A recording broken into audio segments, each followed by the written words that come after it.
y'all can't hear me. The thing is, my chat was on a different monitor, and I was looking at the camera. No, with, like, one of the things that drives me nuts about OBS is, like, because I run myself and the dummies, I'll fix everything in the dummies and then forget to also look at my stuff because it doesn't always translate between profiles, and I hate it. And I'm like, stop it. Code was gaming with Wes once, and we didn't know for like an hour because he didn't have Discord going through OBS. Oh no, an hour? That's a single bit. Wiggle with one bitty. Calm your bit. Okay? It's really excited. It really wanted to get in there. It was premature, actually. OBS is literally just like... crazy. OBS is just a toddler with a temper tantrum half the time, where it's like, and he said do the same, I'm gonna do whatever the fuck I want. Like, OBS is unfortunately, like, a decent version of Eric Cartman. Screw you guys, I'm changing your settings. It's crazy. Why does it do that? I don't know. Your settings over meh, but we're going over meh. Mm-hmm. Like, oh, you have your mic set to specifically this one? You know, this one right here?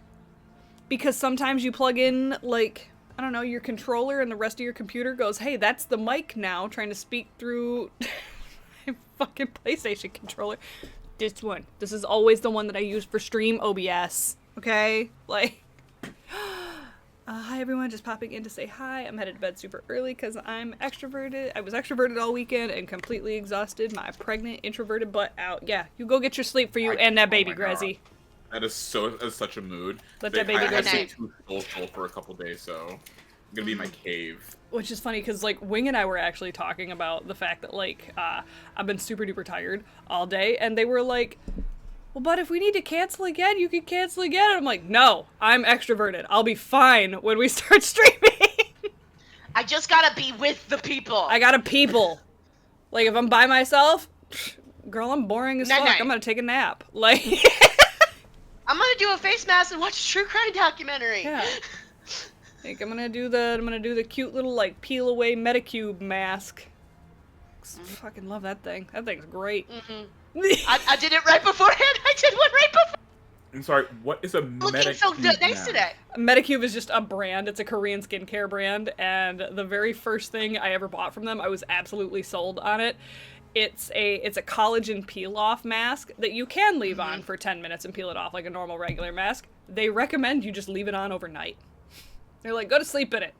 But I feel like if I did that, I'd wake up looking like a wrinkled old man. Like, well, because it's a peel-off mask. It shrinks. It gets tight. And then I gotta be like, hello. Jarl bought Baldur's Gate 3 the other day. Huzzah.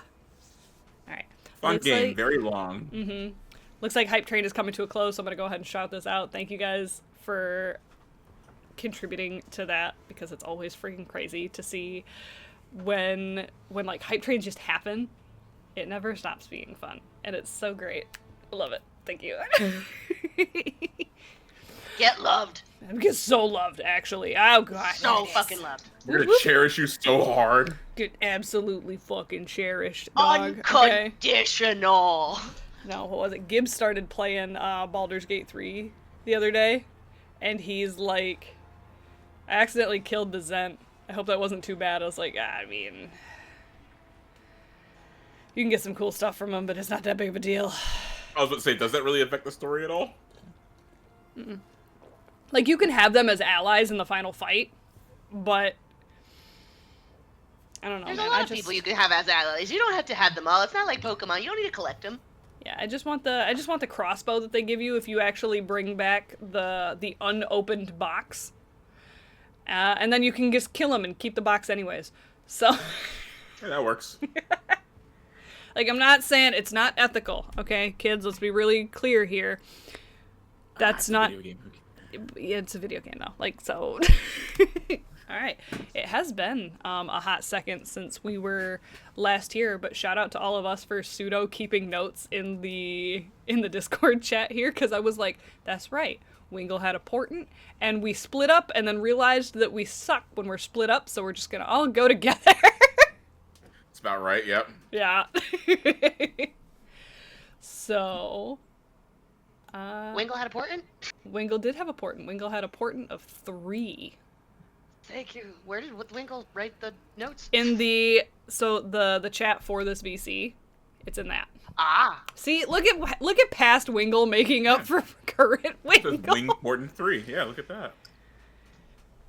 I love. Thank you, past Wingle. Past Wingle is a great person. We love them. Of course, Wingle has a portent because Wingle is important. All right. Thank you. All right. So, but since we have our pseudo notes, DM actually takes good notes. Are you ready to do the thing? In a land so Ready is far a away. strong word. I have to talk now? What do you mean? I was just letting you do everything. Anyways. All right, back so, to DM now. Last, right? Please? She's ignoring me. Okay. Joke's on you. Joke's on you. I ignored you so hard, I didn't even hear what you said. Next level ignoring. Case in point. All right. So last we left off, start of the session was where everybody was doing stakeouty things. It was Odeon and Monoval that were going to be following the dean because he was acting a little suspicious. And then it was going to be Monty and Trina that were going to the quarry because there were some people that you all saw from the watchtower that did not look like they belonged in a quarry that were going to the quarry after hours. Along the way, traveling to the quarry, Monty got his bell got called. The demon that he made a deal with summoned him to the Nine Hells. Trina got a little bit of a message from him.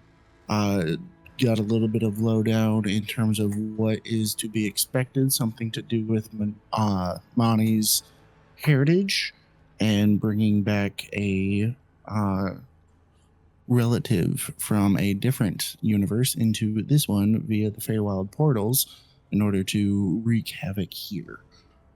So Monty is currently in a different plane in the Hells dealing with that on Brand's current absence.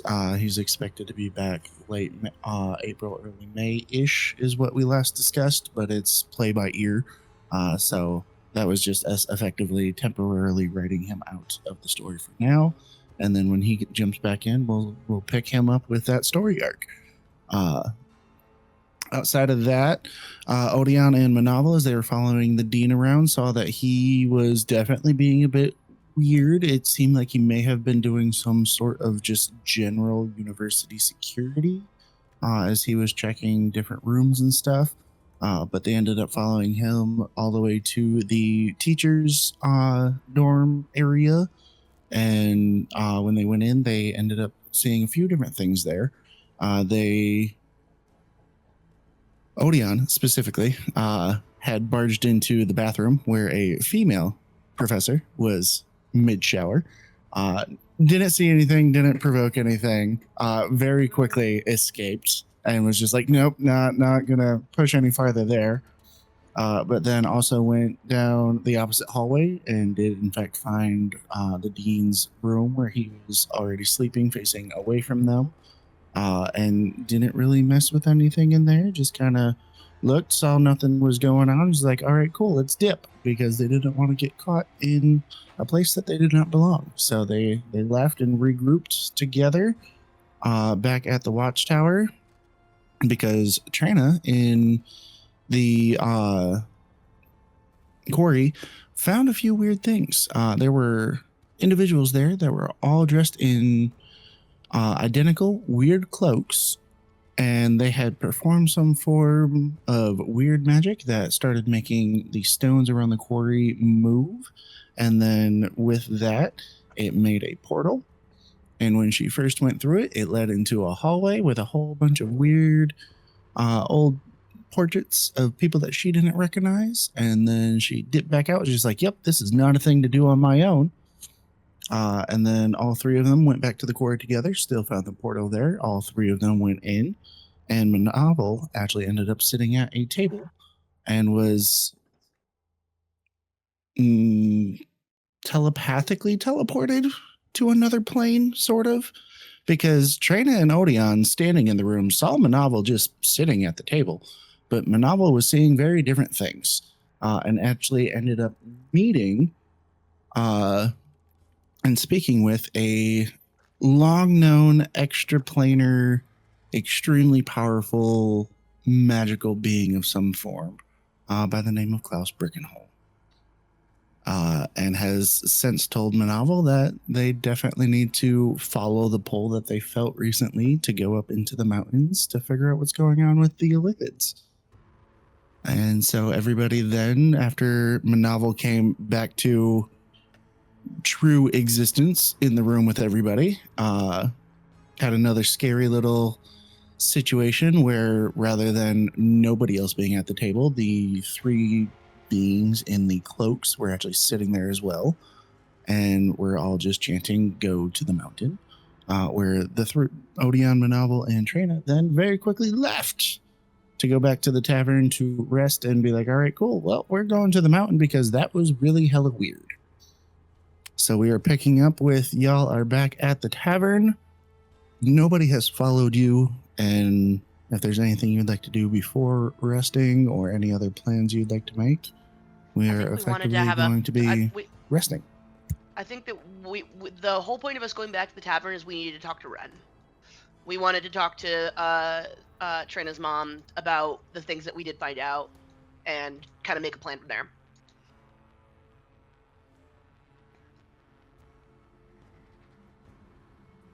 Which realistically was, I believe you actually told us what happened, but I don't think you told us everything, if I remember right. We walked to the tavern, insert me telling you literally every detail that I can remember. Heard. Okay. I wasn't sure if that was a thing where you were like, because I remember you saying, like, Monoval would not be ready to process this right now. I wasn't sure if that was going to be a thing that happened later. It was I don't remember, to be honest. I think that Monoval, in this moment, he's going to tell you everything.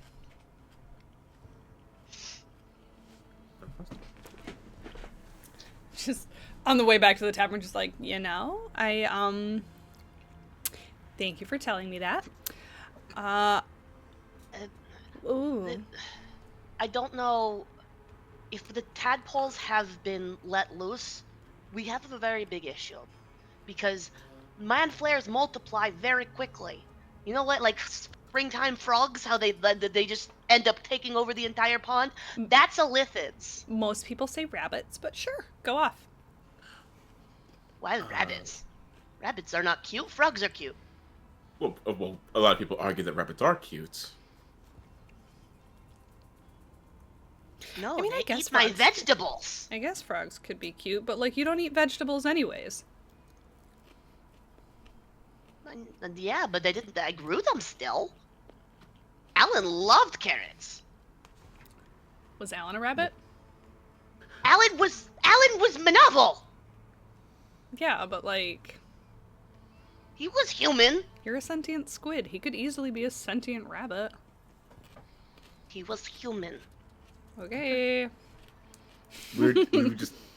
The stereotype is that rabbits, tend to breed very quickly. That's why we go with rabbits instead of frogs. But like, I guess I kind of see your argument for frogs. I just... It's not the first thing that comes to mind, you know? Anyways, focusing. Very serious conversation. This is bad. Yes. This is bad. I don't know. We're being told to go to the mountain, but we have not fixed the werewolf problem. We haven't even found out what the problem is for that. So I don't know. My gut is saying we need to go to the mountain, but that means we're leaving Ren with a problem. So... Well, I would say that the werewolves are, for the time being, have been kind of keeping to themselves. They haven't. They're not a problem that just happened recently, right? Maybe they're okay to wait a little bit longer. I just feel like you made it seem like the Illithid problem. We're gonna need to hope that it stays quiet because we need to go. You made the Illithid problem seem far more urgent. I'm not making it seem anything. It's just urgent. Did they give you Do like a you know- time frame? Good question. No. Did they get? I don't think they gave me a time frame. They said make your way over there. That's if I remember correctly. Yeah. They didn't really tell us. They kind of said redirect now is kind of the feeling I got. But that So maybe they're waiting on you. I don't know. We could always ask my mom because like, waiting on me? What do you mean by that? well, like they talked to you specifically because gestures to like Monoval entirely. Goes, you're a little bit of an outlier here, bud. Apparently train is Midwestern now. Fuck. Anyways. No. I want. All I'm saying If is I'm- that I'm worried that they might potentially be waiting to do whatever they're doing for you in a way to get you cornered and bring you back. It's a trap. Most likely.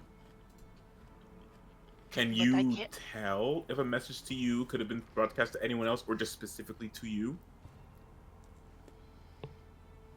Got big brain powers. No? Okay. No, this was targeted to. I could tell you it was targeted to me. This was meant for my mind. And the way they were talking, they've known that I've been apart from the hive for a while. So I've been on their radar regardless. So I see two You gotta options. hydrate. I see two Which are- options. Go ahead. Either it's a trap for me so that they can go with their plans without the being interrupted, or I am a key of some kind for the plan itself. Either way, we have information that we can use in planning. If I am bait, I am bait.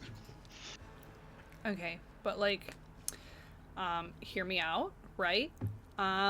Could be wrong. You could correct me if I am. I'm not, though. Feel like we're friends. And I don't necessarily like the idea of using friends as bait. That's really messed Agreed. I think I don't know if we're gonna have a choice. If they know we're coming. They gave us the invitation, and it's something to do with me. Well, It means that something's going to happen to me particularly, and we know this. That's regardless of the situation, that still is a constant in the plan. well, technically, they know you're coming. Mhm. We could be a surprise to them. Yes, you are my oh, I don't like that word. I don't like that one either. Oh, I can't say friends. Friends? No, I can't say you're my friends. up. Accomplices? Consorts? We're They're- definitely not concubines. Don't say that one. That one's a bad Well, I one. didn't say concubine, now did I? Well, I didn't say you did, but I'm trying to figure out what's going on in Monoval's Oh, upstairs. do you want to be my concubine? No. I mean... You kind of sound like you got excited there for a second. Oh, what about food source? I No, feel like they would believe that. You're my lunch pack. Exactly. Oh, we're trying to You're find my out. box lunch. Got it. We're trying to find out what you're going to tell them. I completely missed that. I thought you were trying to describe us to us. We got to dig a little deeper. Damn. Shit. Also, hi guys. Welcome in, everybody, for Goblin Tuesday. Welcome in. You came Welcome, in Raiders. just in time we're- for one of our favorite things that chat gets to redeem called Dig a Little Deeper. I'm not even the You're- one talking right now. You're not. Consort is. I think box lunch might be the best case scenario. Okay, no, so Um, you are trying to explain us to other people. No, that's... To the Elithids. So am I a Lunchable? You're more of a snack. I am a charcuterie board. Excuse you, I believe that we are a whole damn meal. Yeah, it's that. Honestly, us walking in together probably not the best plan. Well, let's go and talk to Ren first before we say anything. But I think you guys might not be walking in with me for this plan. Ooh, stealthy. We need to do. I think we okay, need we to can go do split up. reconnaissance first. Odion taught me that word. Mm. Very good. We don't walk in blind. Okay, so what exactly are we asking my mom then? Like, is More of guidance, more of, hey, this is happening. We're keeping you in the loop because we promised to do that because you have we're in charge of your daughter's safety. So Oh my Jeez. goodness! And another raid back to back. Hi guys. I met a dog. Welcome in. it's just me and my snacks. It's just And- Yes, we're going to keep Jenna safe and myself safe and you safe. We're all going to be safe and nothing bad's going to happen to any of us. And it's all good and we're gonna have a great time.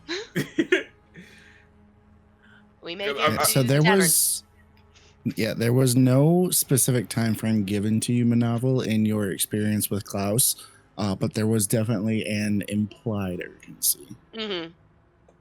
Which is Both why I was like, between you and the gravity of Tadpole missing situation mixed Yep, with the but fact I'm that also you were talking very with Klaus. I'm also very a friend of Trina's mother. I'm not taking her out of the city without talking to her first. I know better. I'm a smart elephant. I have survival tactics. Trina is literally that friend that's like, okay, but like if you ask my mom, she'll say yes. Like, I need her. Do you really? I do. I really do. What am I supposed to do around the bar? Not trying to say that you live in a capitalistic hellscape, Mom, but like if you hired somebody rather than relying on the free labor that you birthed, maybe you wouldn't have to worry about this. That's crazy, right? Anyways, like Are you going to Says say the that to her thought. face? Says the thought bubble that's happening Yeah, as we right? walk in. She sees her mother and it just goes flat. I dare you to say that to her face. She would never. She would never. my mom did the classic D&D trope, I fought gods and now I run a tavern bullshit. I'm not fighting that woman. I'm not arguing with that woman. You can argue with that woman because she's not going to And argue now with you you. know why Arguing. This It's a is why I'm telling. suggestion. This is why I'm telling Ren before we leave, because I do not want Big Dragon to come and try to eat me because I kidnapped her offspring. Okay, well, first of all, she's not into calamari, so like you're safe. Crazy. You know, when I was referring to you guys as food, I wasn't trying to be rude. That was disrespectful, Trina. That was disrespectful. Wait, we'll come back. Would it make you feel better if I said your yams look good? Yeah, come on, Did we're someone just... say yams? You're a dentist, Did right? someone We're say just- yams? You're a dentist, right? We're just flapping our gums. Hi, Ren. DM inspiration. I just took 1d4 psychic damage. Oh, okay. Anyways. Whew. Joke to you. So, back at the tavern now. Walking into the tavern, there's a few people around, not many, because it is way late at night. Essentially, there is a dwarven individual who is more asleep than awake, hunched over the bar itself, with mug still in hand of the ale that he was drinking. And then there's two elves that are still very slowly, very sleepily twirling each other around the dance floor to no music because the band has already packed up and gone home. And then there's a single table of three other cloaked individuals that are just very sleepily talking to one another, like not even in full sentences, just like mumbled syllables here and there as they just like push on each other's shoulder and whatnot in a camaraderie type of manner. Ren is the only one behind the bar at this point. The rest of the bar staff have gone home for the night with how late it is. And she's just idly cleaning up behind the bar as you all enter.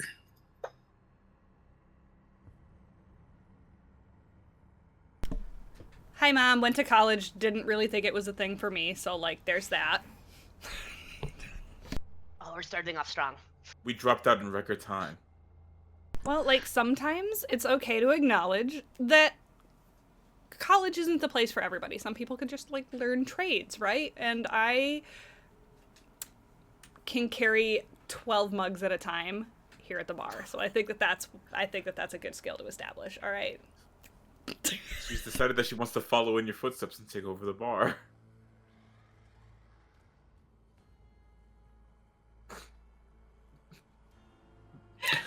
Yes, realistically, I knew you weren't going to college already, but why attend orientation day? We're looking for the wolves. For science. That was a bad joke. And math and like, maybe there was a good bardic college there. I don't know. Anyways, didn't really find out anything about the werewolves. And she just kind of looks over at the guy at the bar and goes, I have things to say. It, like, keeps gesturing to him, like, this look that would be on, like, your face to be like, is he good? Like, is he passed out? Like, who is this guy? Just, is this Steve? This looks like Steve. I don't know. I can't see because his head's buried in his arm.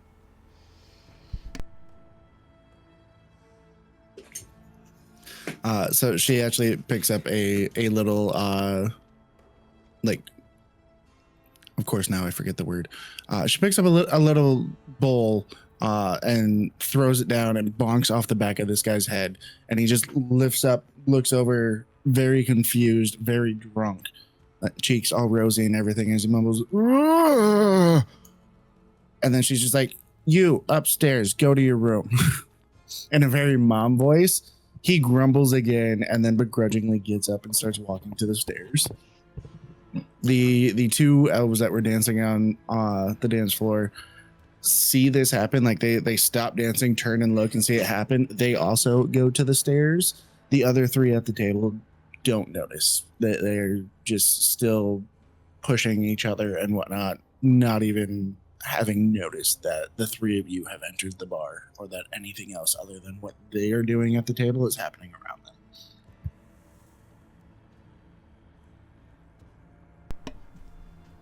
It turns out the man's a good listener, even when wasted. Hooray. Anyways, and she's gonna actually, like, just telepathically link to her mom really quick and just be like, so what do you know about mind flayers?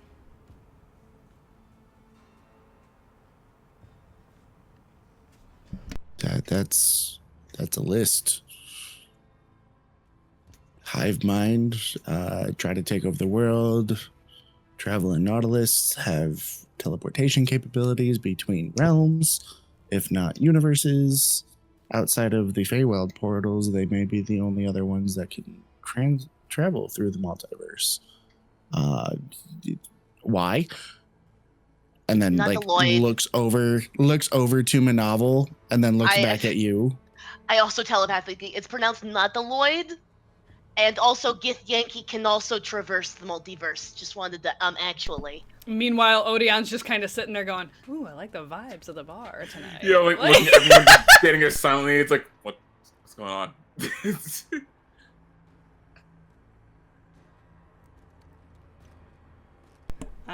Because apparently there are potentially, again, all still mental just because there being other people that aren't noticing us. Trina has kind of realized at this point now, in this weirdly short amount of time, saying it out loud doesn't necessarily mean nobody's paying attention. Like, it's not like when she was growing up working in the bar, where it was like, yeah, it was loud and you assume that nobody heard. Like, this is actually, like, important shit that it's like, nobody needs to know this. Where she's like, so, from what I've gathered, and realistically shoots a look over to Monoval. Monoval will probably be able to fill you just a little bit better than I can, but it kind of sounds like, they know that he's not part of their gang, tribe, hive mind, pick a word. And they're not okay with that. I feel like we're going to be walking into a trap, and I would love some guidance. Best thing is I can imagine that, like, she's doing this all mentally with her mom. The whole conversation's happening in her head. Trina's still very much talking with her hands, like... I kind of wait for Trina to give me the signal to kind of give Ren the rundown of everything that I know. It would easily be when her hands stop talking. Like... and now I will chime in here. I'm up. Ren, we did not do anything about the wolves, but... And this is all telepathic. That makes Poor sure, Odion's not gonna learn a damn thing. I am an illithid, excuse me. I know how to use my mind. But I have a brother that likes to make sure I'm very, very vocal about my things. They know about me, they connected with me. And the Nautiloid that I came in on that crashed, there were tadpoles that got loose. 2 of them. I don't know how that is affecting your plane, but all I know is that they're expecting me in the mountain. And I want to make sure that this plane is safe. So any help or guidance that you can provide would be very appreciated.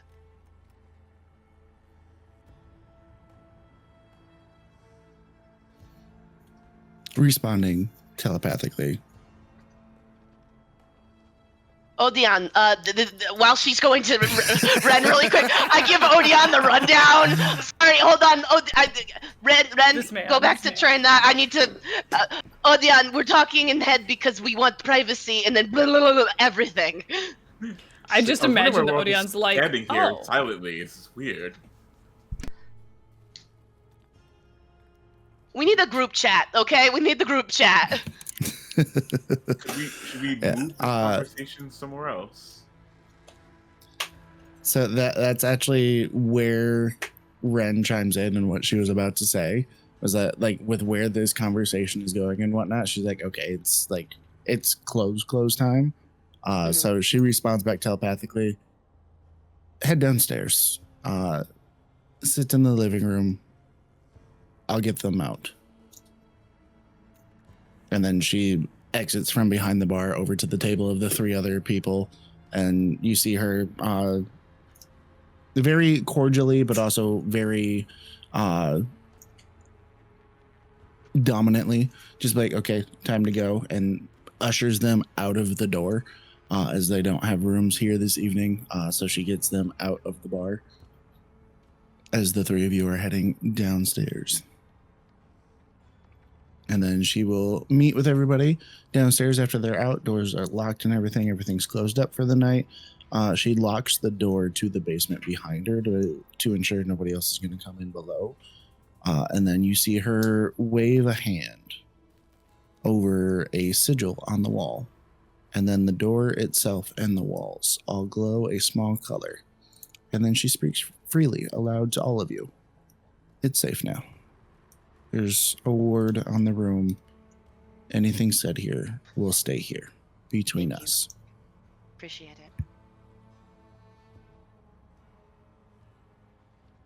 it. Okay, so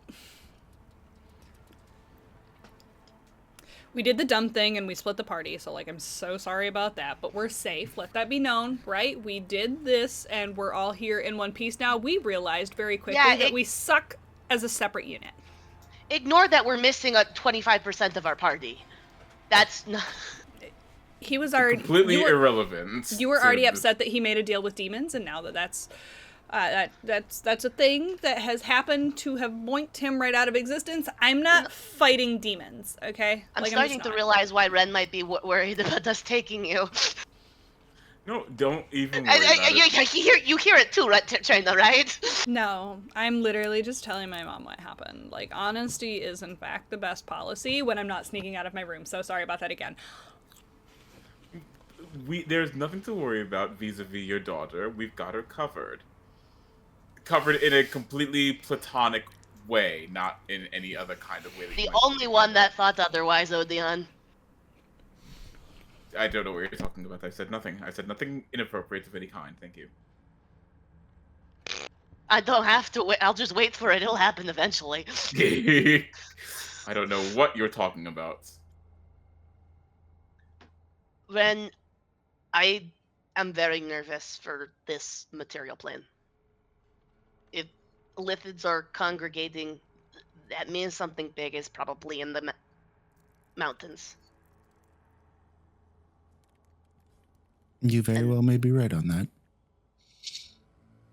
And the fact that I am Unfortunately, there's only one way to know.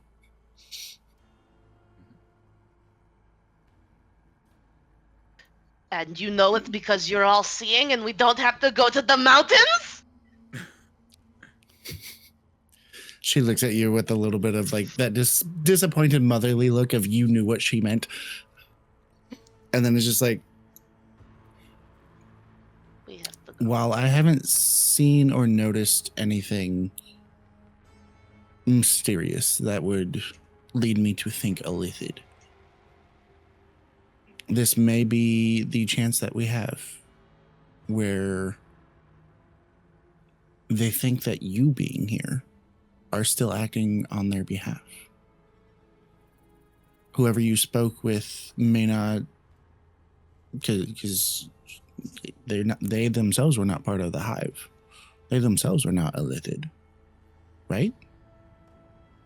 They were not. So if that be the case, then even though he may know that you're not intertwined anymore, That doesn't mean the rest of them don't. I still can fly under the radar, probably. and maybe they think that you're currently still handling the situation, so they haven't sent reinforcements yet. This may be the chance that you have to prevent that. You know I'm As gonna need your daughter unfortunate- for this, right? You know I'm gonna need your daughter and Odeon for this. She looks to both of them and then back to you. And while I'm not happy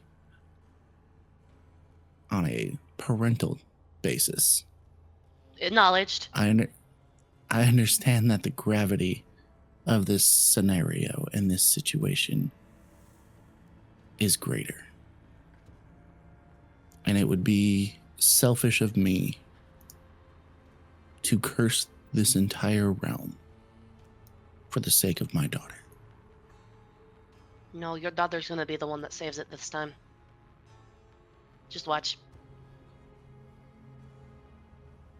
She gets choked up for a small moment. I hope so.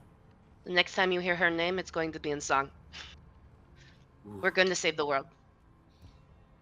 That's kind of a fucking bar, though, bud. Yeah, I mean, That was a that good was one. crazy. I didn't That hear was you.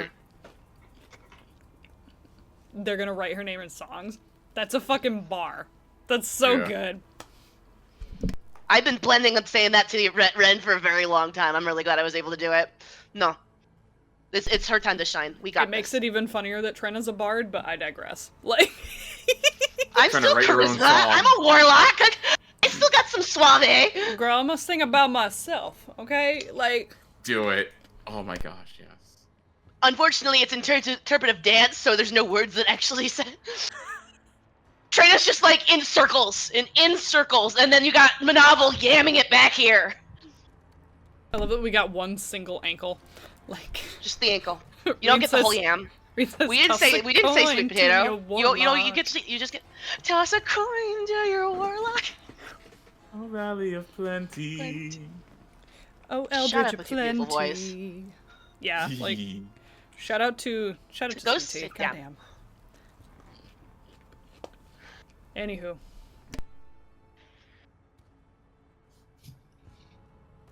So it seems you know what you need to do. Mhm. What of the wolves that you mentioned? I We can at didn't least try to find a pick that up. lot. We really did not We're- find a lot. They're present on the campus, but we really didn't find out much. And then I'll kind of go over creepy guy that put us that made me lick the chalkboard that we found out was from the other country that got bought in. He's something's fucky with him. The dean was something fucky with the dean. but we really didn't find anything about the wolves. We're But I'll give her the kind updates on the investigation. we're kind of hoping that whatever problem is happening with the wolves will kind of wait. It's just that It got quiet. It got quiet. I think maybe they knew that we were looking for them, so they lied low. But we couldn't uncover anything. Then we uncovered this, and this is a bigger priority right now. I mean, that certainly is an option or a potential happenstance. I mean, to be fair, the werewolf in question that was in prison was a one-time thing. I mean, that was the first event of that resolute, of that gravity. Like, if there are other werewolves here, they have been very good at not being discovered and have outsourced however or whatever it is that they've been doing, because only that one incident was what happened here. And that we're gonna have to trust that maybe that was a one-off and this town is safe. But you already know that was a problem at some point. So if you hear something, you might need to handle it, Ren, or find someone to handle it, because we're gonna be busy for a little while. But we need to. I look at you two. This is going to be a trek. We're going into the mountains. We need to supply. We need more clothes. Clearly, you need to start packing. We need food. Potions. How much money do I have? That you don't need to worry about. I'll have a kit waiting for you in the morning. Right now, get rest. And I into Ren's head. If you have anything item-wise from your travels that you two can give her for protection, she will need it. Telepathically, she answers back, I left it behind so that nothing could follow us here. Sounds good. All I have is the money that I could bring with that started this bar and everything I've earned here since. Safety. I'm bringing her back. And she just kind of shrugs. Yeah, I'm bringing her back. I promised you that. I can offer you connections.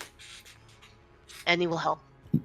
When you start your travel, there's a roadside inn between here and the mountains. It's about a day's hike away. Stop there. Rest before continuing your journey. They'll take care of you. What is the name of the inn? It's the only one. The only one inn. That's the name of it. It's the only one. It's the only one inn. It's the only one. Yeah, that's canon now. Thank you for that. The only one. What do you? It's like the fucking rest stop when you're on like, oh, it's the only rest stop for like 100 miles. It's the only one. What is it? It's the only one. Yep, it's in my notes now. For what it's worth, it is one as in like I won the game, not won the number. Changing the spelling. Love it. There's lore behind it. You'll find out when you get there. I think it's a very melancholy goodbye to Ren as we all kind of separate to our separate rooms and start getting ready for a really big travel. We're starting our journey here. So I think Monoval takes the time in his room privately to review Alan Monoval's journal, his diary, reminding himself of the reasons that he wants to stay outside the hive mind and stuff along those lines, and like really getting himself kind of in the mindset of, I'm going to get rid of this freaking illithid problem. I don't want this place to get hurt.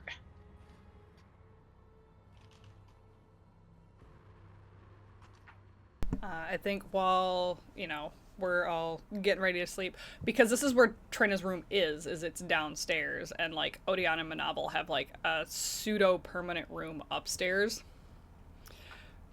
And Trina just kind of sits and just door shut, but like leans against her door because she knows it would be well within earshot of her mom, and she just starts playing. She takes out the bond and just starts thinking of any song she can and just starts playing. Because it's like, I've hated this thing. I thought this thing was atrocious, but she gave it to me. What if this is the last time she hears it?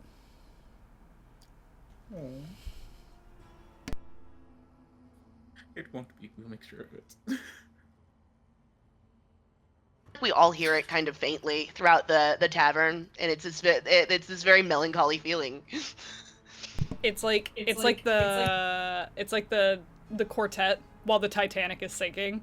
It's not necessarily a melancholic song, but there is a feeling of like you're going out and you're doing something, and it's weirdly Big amplified emotions. throughout the tavern. It's almost like it's hooked up to speakers, and she's done this so mindlessly, like performing in this bar her entire life at this point, that it has just become a habit, essentially, to use thaumaturgy for that purpose. Odeon is actually going to approach Ren. Like, Oh no. We know. pardon, knock on the door. Pardon me. Sorry to bother you. I don't know if you're still awake. You hear some rustling behind the door that tells you she very much was not asleep or anything. Like, you hear her pacing back and forth across the room. You hear different trunks opening and closing. As you knock, there's a brief pause of the sound as that rustling dies down. And then a moment later, you hear your footsteps approaching as the door opens. Odeon, yes? Hi, I'm so sorry to bother you. I know we've already asked so much of you. I just had a question. Would you happen to have any eyes or ears within the college?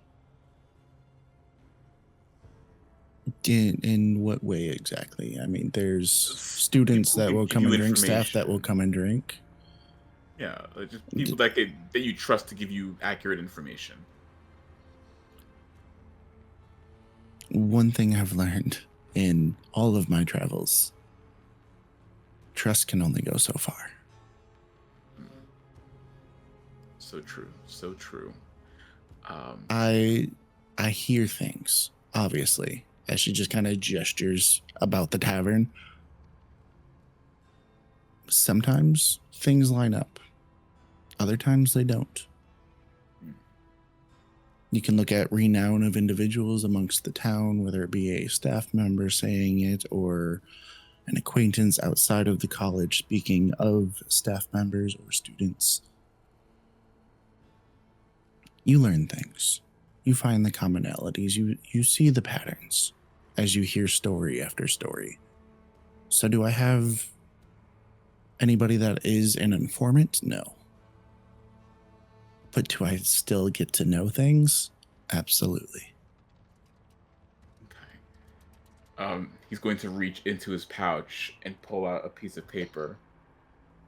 There was, while we were in the college, I happened upon a student's watch list, and he produced a piece of paper with a bunch of names on it. It's like, these names were on that list. I don't know what it means. I don't know why these students are on a watch list, or maybe it could just be a probation thing. Maybe there's students in trouble, or maybe there's something deeper to this. I don't know, but we're not going to be here to investigate it.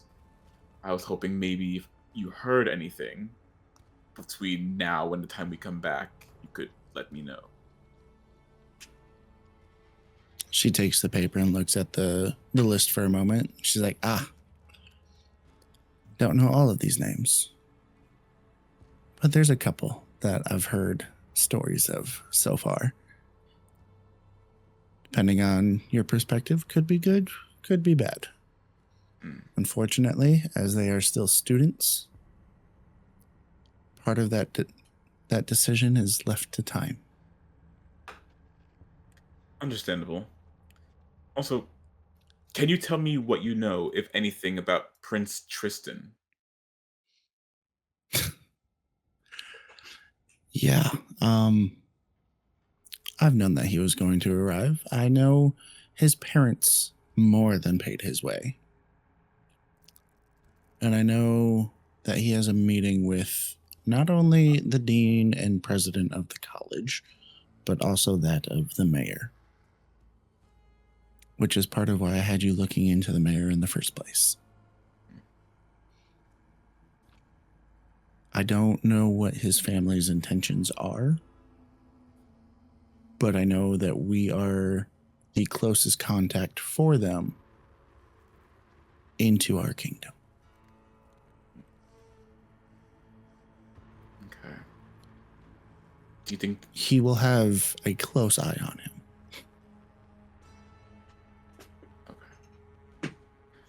Well, thank you for your time. I do hope I didn't bother you too much tonight. Not a worry, as long as you get your rest. I'm sure I'll get plenty. And one last thing before I head off to bed. Um, Earlier, I was speaking to my friends, including your daughter, of course, and she may or may not have brought up concerns about the staffing here. Um, it might help if maybe while she was gone that you hired a bit of help. I'm sure she just There's worries plenty about of you help. specifically. Yeah, I'm sure she may. But I assure you there's plenty of help here already. She is one of 14 staff members. She tends to forget that sometimes because, much like myself, she is a bit of an overachiever. And that's okay. No, good quality Raven, that I'm sure- the character, okay? Not me. Don't you Make it abundantly clear. You look at me and you tell me there's not a crossover. I play games to escape. I play games Say to it with your escape. full chest, Vex. Say it with your full I chest. play games to escape. But I lean This into my isn't characters the- a little bit. A good quality that I'm sure you have instilled in her over the years. I don't know if instilled is the right word, but she definitely got it from me. Actually, now that we've mentioned it, I don't think she's ever spoken of her father. Mhm. I'm trying to be a stepman.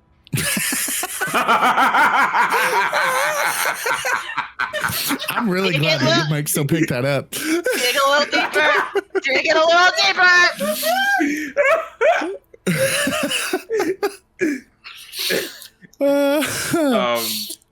Sorry. Is everything composure. Okay between yes. Is everything okay between the two of them? That is going to be for her to tell. Because her story versus mine may be two different things. Understandable. But Monoval got a hummus break out of that, so. Then I will not bother you any further tonight. You get a good night's rest. She just gives you a little bit of a nod and turns around, looks back at a chest in the room. She's like, yep, a little more work to do. But have a good night. Yeah. Anything you need help with, or? Oh, no. Nothing to concern you with. Just gathering supplies for your journey. Oh, It'll only take a moment. okay. Well, again, very much appreciated. And, yeah. You have a good one. And She'll nod and then slowly close the door as you make your exit. And then, so Trina playing the Bond softly travels throughout all of the tavern. soothing those already sleeping. Anybody about to sleep is feeling the ambiance of the rhythm as it lulls them into a deeper sleep themselves. Trina, as you are sitting there against your door playing and having a bit of your own somber moment of what might happen and what might be to come, you don't notice it right away. But as your song is coming to an end, you see that your room is glowing green. Not because of anything happening with the room itself, but as you look down at your instrument, you see a sigil of Bahamut that is casting the light. As your song comes to an end and you play the last note, you see the light slowly dim and fade as you feel the magic in this item. And then it speaks, without you having awoken it this time. Your music carries emotion. I can feel it too. Rest, and things will be okay.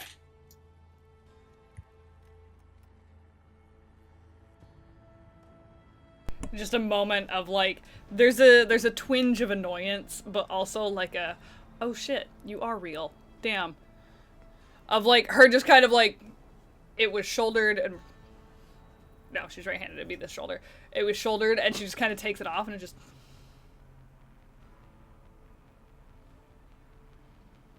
kind of, now hearing it like really speak rather than just like convey a vibe, it doesn't go back in its case. She kind of just puts it on the couch, like it's got its own pillow, and she's like putting the neck of the actual violin like on the pillow, like,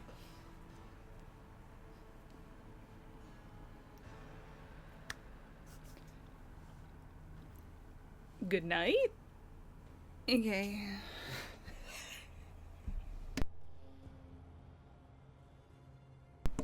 You just hear a single note play, a B flat, just rings and echoes through the room for a short second.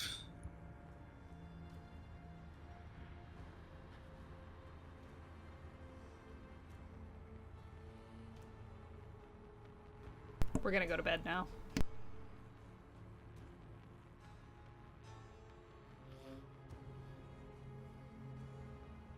All right, so everybody heads off to bed to rest for the night. As everybody returns to their rooms, climbs into bed, falls asleep. It's a decently restful night, given the weight of everything that you know is to come and everything that is happening. There's an unease between the three of you.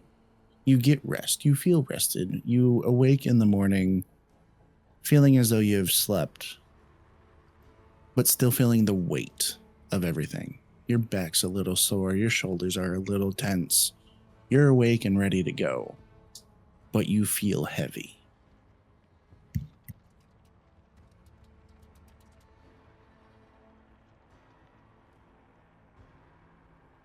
There's gonna be like a moment of like that feeling of being like that heaviness, and she's gonna translate it into anxiety, where she's gonna start kind of like combing through her pack, that little voice in the back of your head that's like, hey, your mom said that she's got you, like, what are you looking for? Okay, but like, what if I forget my toothbrush? Like, stupid shit, stupid things, not like looking for food or anything. She'd just be like, should I pack sunscreen? No, you're a dragon. Scales don't tan. Yeah, but like wrinkles. You have scales. They're not gonna wrinkle. Like, that kind of shit. Like, it's very monotonous and like tedious. There's a good word for it. It's tedious. Buying time until she eventually goes, okay, they can have everything, and kind of just moseys back upstairs.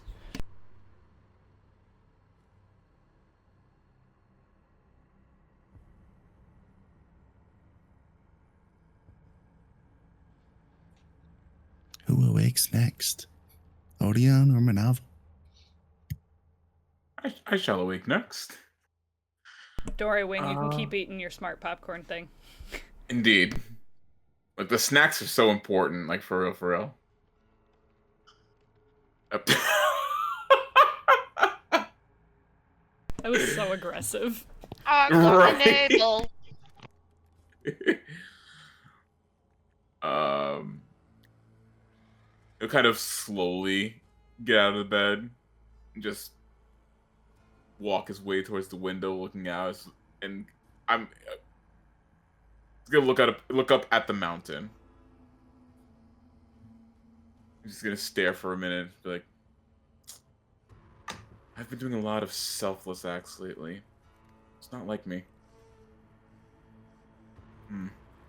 As you're having this moment of thought and going over everything, as you're looking out over the mountain, you feel it in your hands because of the light, nimble work that you have done in your past. Your hands ache, your knuckles are sore, and you can feel it radiating through your hands as you wake up this morning of all the work that you've done before leading up to now and what you expect might be to come. I can't tell if this is a good thing or a bad thing. I guess the only way to find out is try stealing something and see if I feel bad about it. And on that note, we gotta hydrate. Oh, if I do.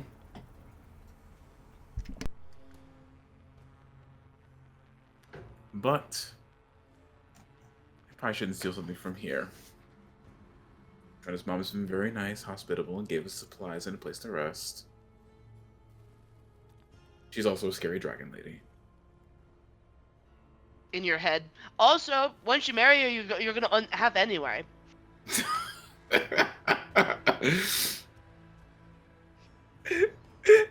I love the running The bit. only It's thing like, you need to steal is her heart. oh, I like that. Coming from Monoval's wing person. All right. My mom's always rooting for the little guy. Anyways. Excuse you. How dare. I'll have you know that I'm taller than some.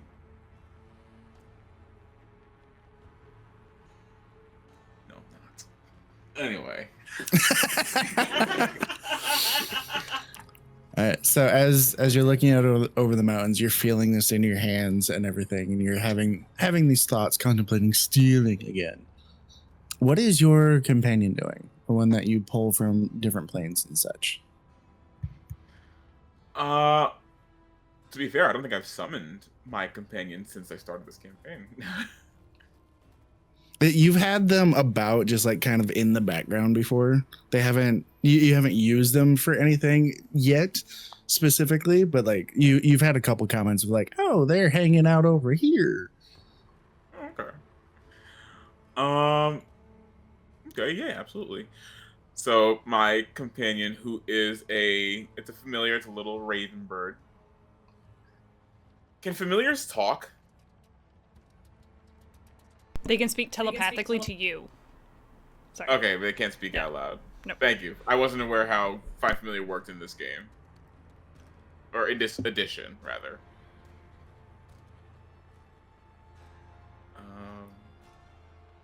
I'm gonna, like, turn to him and like, hey, you don't mind the cold, right? You'll see it just kind of spread out his wings, look underneath both of them, just like, it's not the greatest, but I'll survive. I mean,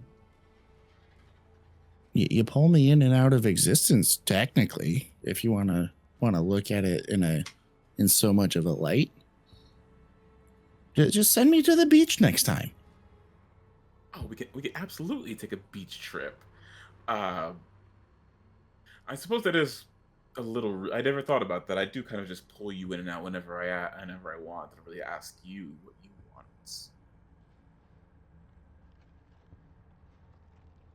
Does that bother you at all that I do that, or?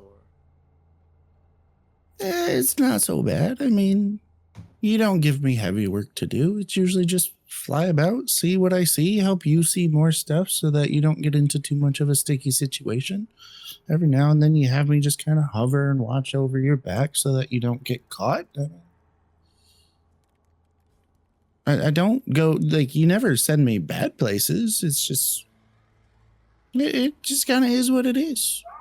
Mostly more of the same of being here, just the difference of if you're here or not. Okay. Yeah, no, I appreciate it. I just don't want to, put you in a situation where you wouldn't want to be. Which I like that you're being very amenable to the services that you provide to me. And if there's ever anything I can do for you, do you eat? I guess I never really asked you that. I mean, I don't need to eat, but I enjoy it. I tend to find food and munch and snack and find my own treats whenever I'm not with you. I mean, I'm taken care of. I fend for myself as needed. But if you're offering, Yeah, of course I'm offering. I mean, after everything he hops a little closer to you on the windowsill and just like starts leaning in, like, what you got?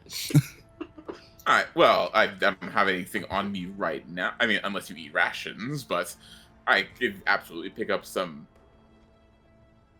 Would bird seed be offensive?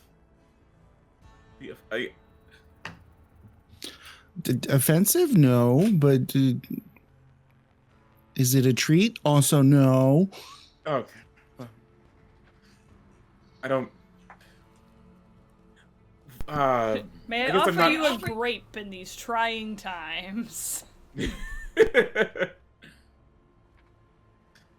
I get that you would probably enjoy meat of some kind, but I don't know. I mean, I've caught myself a fair squirrel or mouse in the past. Okay. So, I mean, maybe you would like rations. Just clicks his beak at you a couple times, like, yeah? What you got? He's gonna pull out a little slab of jerky, just breaks him off, hand it to him. Looks at it for a second before diving in, starts pecking at it and whatnot, and then chomps it straight down. Thank you kindly. Yeah, of course, of course. I don't really taste much, but like it's warm in my belly. Oh, really? You can't taste? Man, tongues, taste buds, not a thing for my kind, really. Spectral lifts his wings, and you see a little bit of a glow to him. Oh gosh, but that's like 90% of the joy of eating is the taste.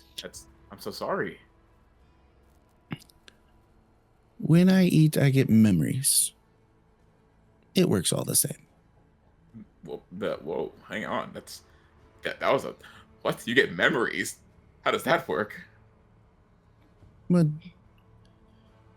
I don't know if this happens for you specifically, but I've heard stories of when people eat, they feel emotions, and when I eat different things, I get memories of those emotions. It's kind of like having a dream while eating. Does what you eat affect the memories you get? Yeah. Different things bring different memories. Think of it like how for you things may taste different. Whether you're eating one thing versus another. When I eat one thing versus another, I share different memories. We are going to have to try a bunch of different foods then. Hops a couple times, flutters the wings, just like, I'd like that. Heck yeah.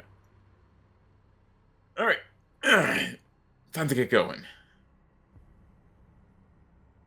Are you dismissing or letting him just kind of roam and do his own thing? I wasn't going to dismiss him unless he asked me to. That's up to you. If you don't dismiss him, he's just gonna fly around and whatnot about the town and just kind of do his own little morning thing, and he'll find you as you guys actually leave the tavern. I guess question: do you have acquaintances, friends, family in your realm? Like, am I tearing you away from people when I bring you here? Would you prefer that I send you Oh, back no. and then only summon you when I need you? I'm indifferent. I mean, when you don't say where you want me to go back to, I don't always go to the same place, but I find friends everywhere. Oh, that's fun. That's really interesting.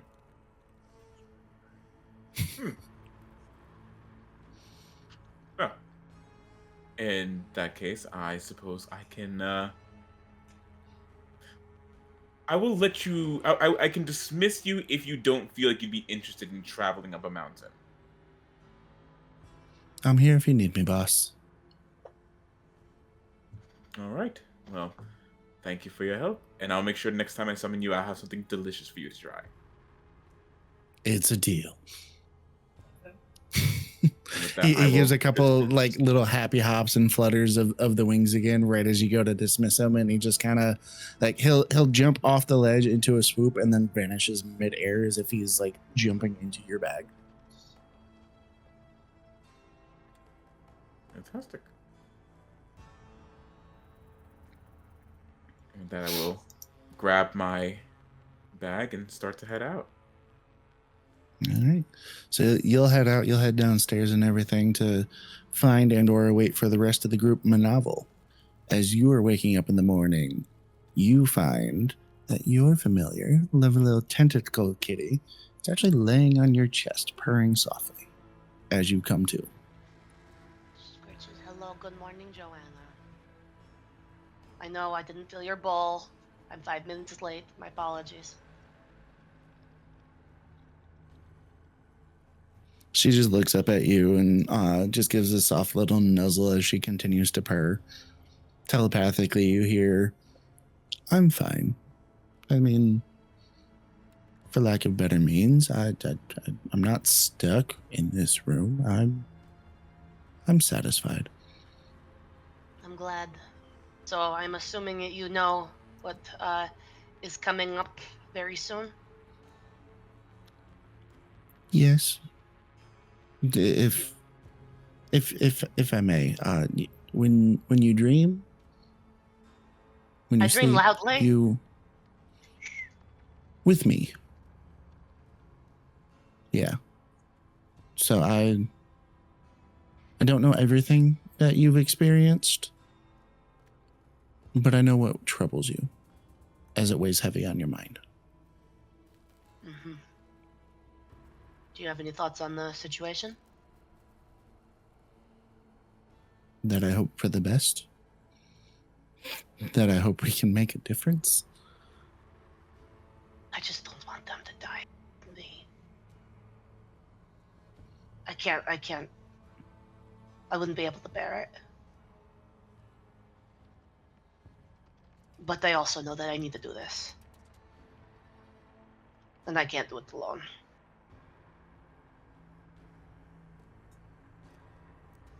Luckily, we're not. You haven't been for a long time. And you feel a warmth start to emanate from her that seeps into your chest and makes you feel comforted. Like I like really snuggle her, like super duper cuddles. She goes under my tentacles and she kind of nuzzles over here, and like I'm over. I'm very glad I met you.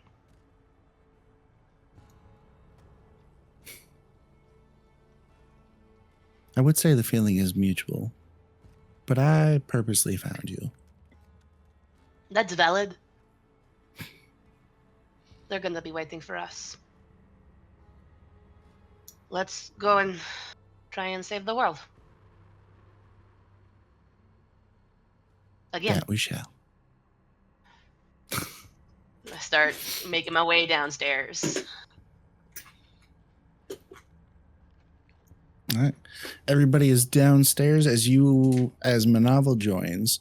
we'll find the other two already downstairs seated at the bar. The tavern itself, not super busy. There's a few people that are here getting their own breakfast and such that have placed orders. There's a couple individuals sitting at different tables about the room, just munching away on breakfast. There's very light chatter coming from anybody. It's a very groggy morning. Between the weight of your situation and then just the early morning itself, it's not a dense feeling of like the air is thick or anything like that, but it definitely feels like there isn't going to be much conversation to be had amongst all of the other patrons.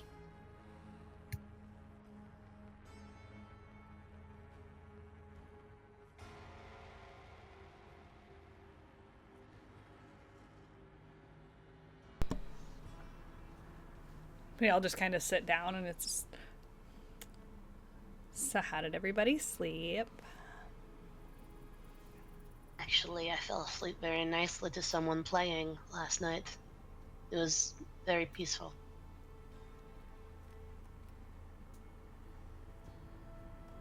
Noted. I would It wasn't- very much like to hear that again. It was, in fact, very lovely music. I don't do it often because, like, it feels like it was a thing that was forced, but, like, it'd be hard-pressed to say that I'm not good at it. Well, if you did say that, you'd be lying. Say, may see my mom? Not since last I'm a- night. So nobody has seen her yet. But as you sit for a moment, place orders for food and such as you wish. But after about 10 to 15 minutes or so, you actually see Ren come up the stairs from the basement carrying a couple different backpacks that are chock full of goodies, presumably for the travels, as she mentioned that she was going to have everything taken care of for you.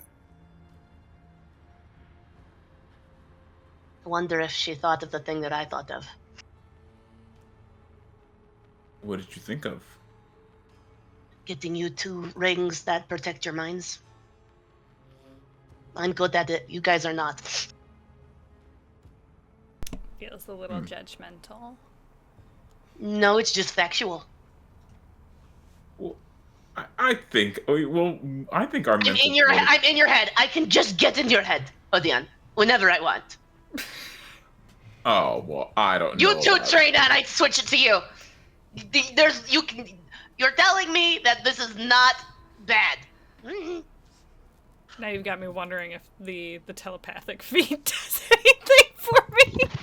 I don't believe it stops it. Unless it changed. Nope, I can talk to anybody telepathically, and I have detect thoughts, so hard no. You guys are very vulnerable to being psychically linked to. Getting you something that might help would at least put my mind at ease. No. How easy was it to get in our heads like that? I didn't even think about it. Okay, well, damn it.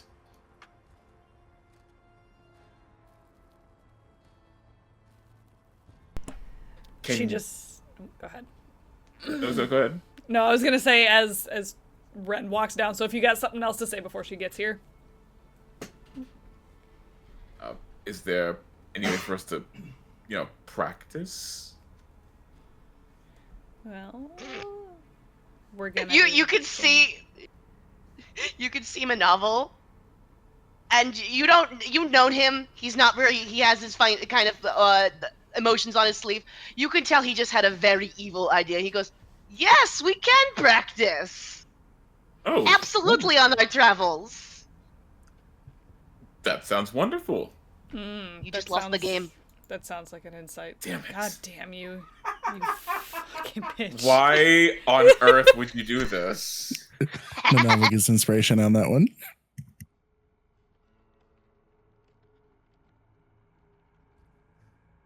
I can't take believe the game is still a thing. You can't tell me Monoval learned about the game and just never used that.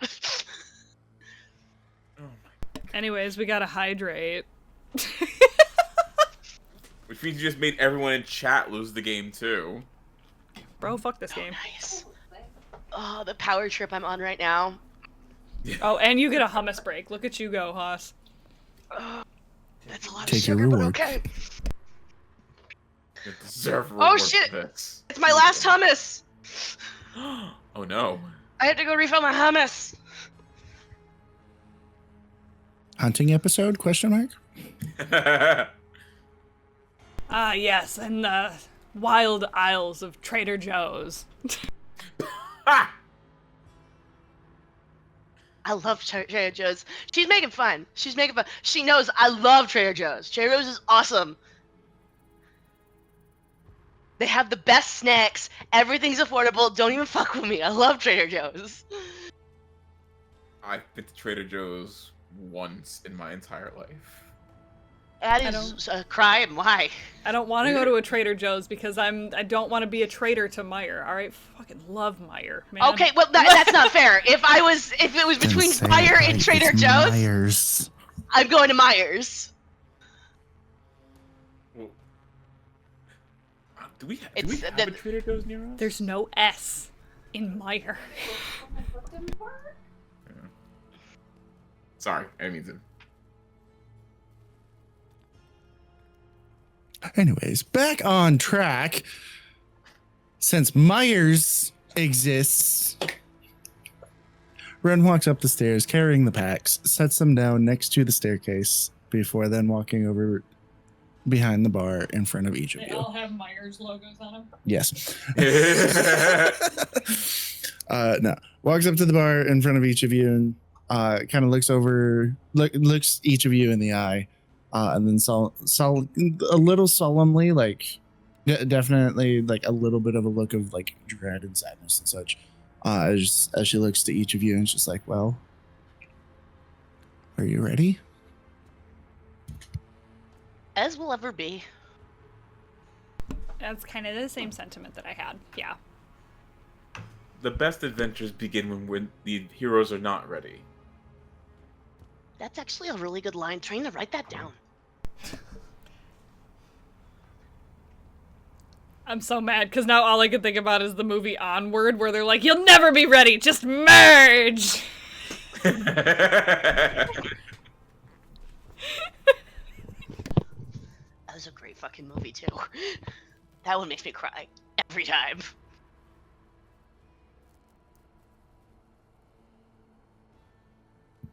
Well, by all means, finish breakfast. Be full. Don't rush to leave, right? But at the same time, you know what's at stake, so your packs are ready. Food, warm clothes, bed for the roadside, depending on where your travels take you. Obviously, you're going to another inn tonight, but all the same, just in case. Then she pulls out of her pocket a piece of paper and she slides it across the bar to Trina. This is your contact. When you get to the only one, make sure to find him. He'll re-kit you, give you a few more supplies, let you know of anything you might need to know along the road. He's a good friend. You can trust him.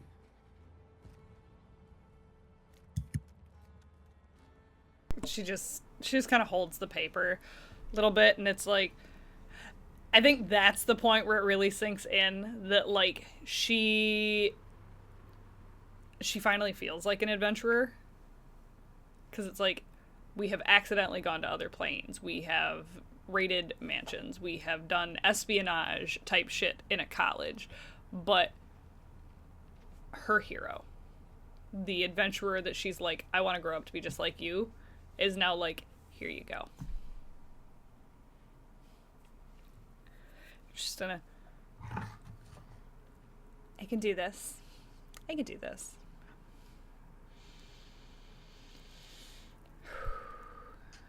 We could do this. Yeah. Okay. So, does he have anything that, like, he likes? Like, you know, if we were to... We're on our way there, and he's gonna end up helping us, like, resupply, but, like... I don't know. Does he have a favorite flower or something? Like a... I feel like people don't ask men, what's your favorite flower? Enough, you know?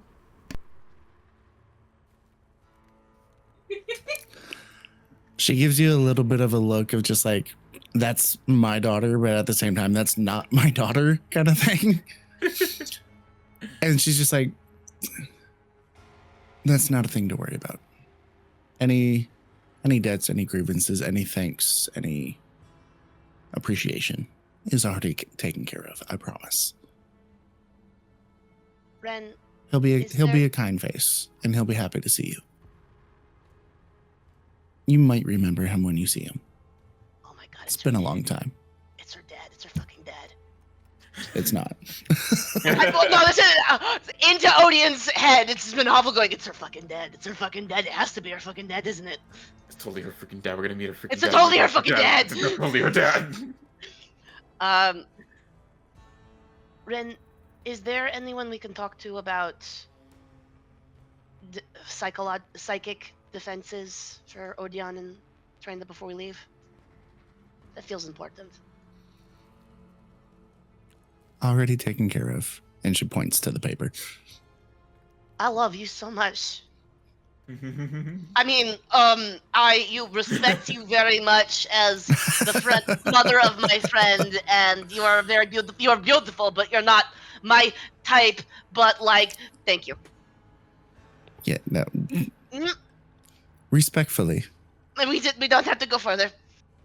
Respectfully. Oh, Dion, it's rubbing off on me. It was I'm already in the sorry. works when I met you. As a precaution. That Knowing what we know now. feels insulting, but also it's extremely valid. Knowing what we know now. It's still going to be helpful. Thank you. And I look at Drena, and I look at Odion, and our empty plates. You guys ready? And she just kind of like pushes away from the table, like grabs one of the bags that like mom has put down on the table and is like, all right, let's go. Let's go make history. We're gonna save the world. Like a start to a bad anime. Really is. It's like, Feels like the it's like start we're to gonna be. Guardians But of the Galaxy. excuse What the fuck me, you mean? excuse me. There's It's like, we're gonna tentacles be involved with the heroes. hentai. And then like 2 episodes later, all the main cast is like dead. Fucking assassination classroom all over again. Fast forward to getting to the inn tonight. You show up and everybody just insta attacks you. Permadeath. All right, but no, with that, we have been going for about an hour and a half. It was at the hour being 10 o'clock here Eastern. So we're going to go ahead and take ourselves a quick 10 to 15 minute break, and we will be back to pick up the travels as we're going to be leaving the tavern. So we'll see everybody here in a little bit. Yep, we'll Get a see snack, get a y'all drink. Love at you all. about the 10-minute mark for whatever time zone you happen to be in, okay?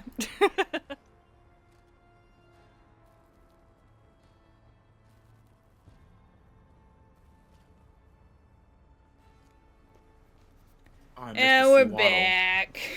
We missed a swaddle. I missed the Sewaddle.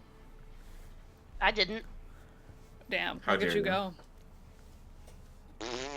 I have a Pokemon Community game curse. If I don't catch the first one of the night, I don't catch any, so I stop trying.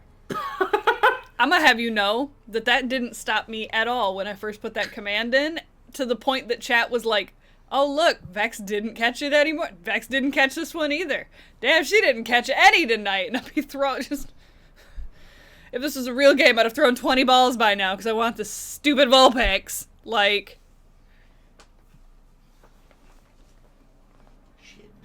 I also agree with what Monoval was saying. Not enough people ask what a man's favorite flower is. My novel didn't say shit. I said That was shit. my bad. I did not. No. I meant Okay, to stay trainer. so, like- That's my baby. I know you want to be my concubine, but if you want my favorite flower, just ask me. No, like, this has always been one of the things that, like, is my favorite thing to do for, like, all of my buddies. I did it to him. The first time I got him flowers, he was like, this is so nice. Yeah. Everybody needs to get flowers. Give flowers for your people. For all the men in chat, I am just curious, what is your favorite flower? Don't tell me I don't know. Google it. Figure it out. Find a flower that's pretty. Tell me what it is. I want to know. All right? That's a threat. Anyways.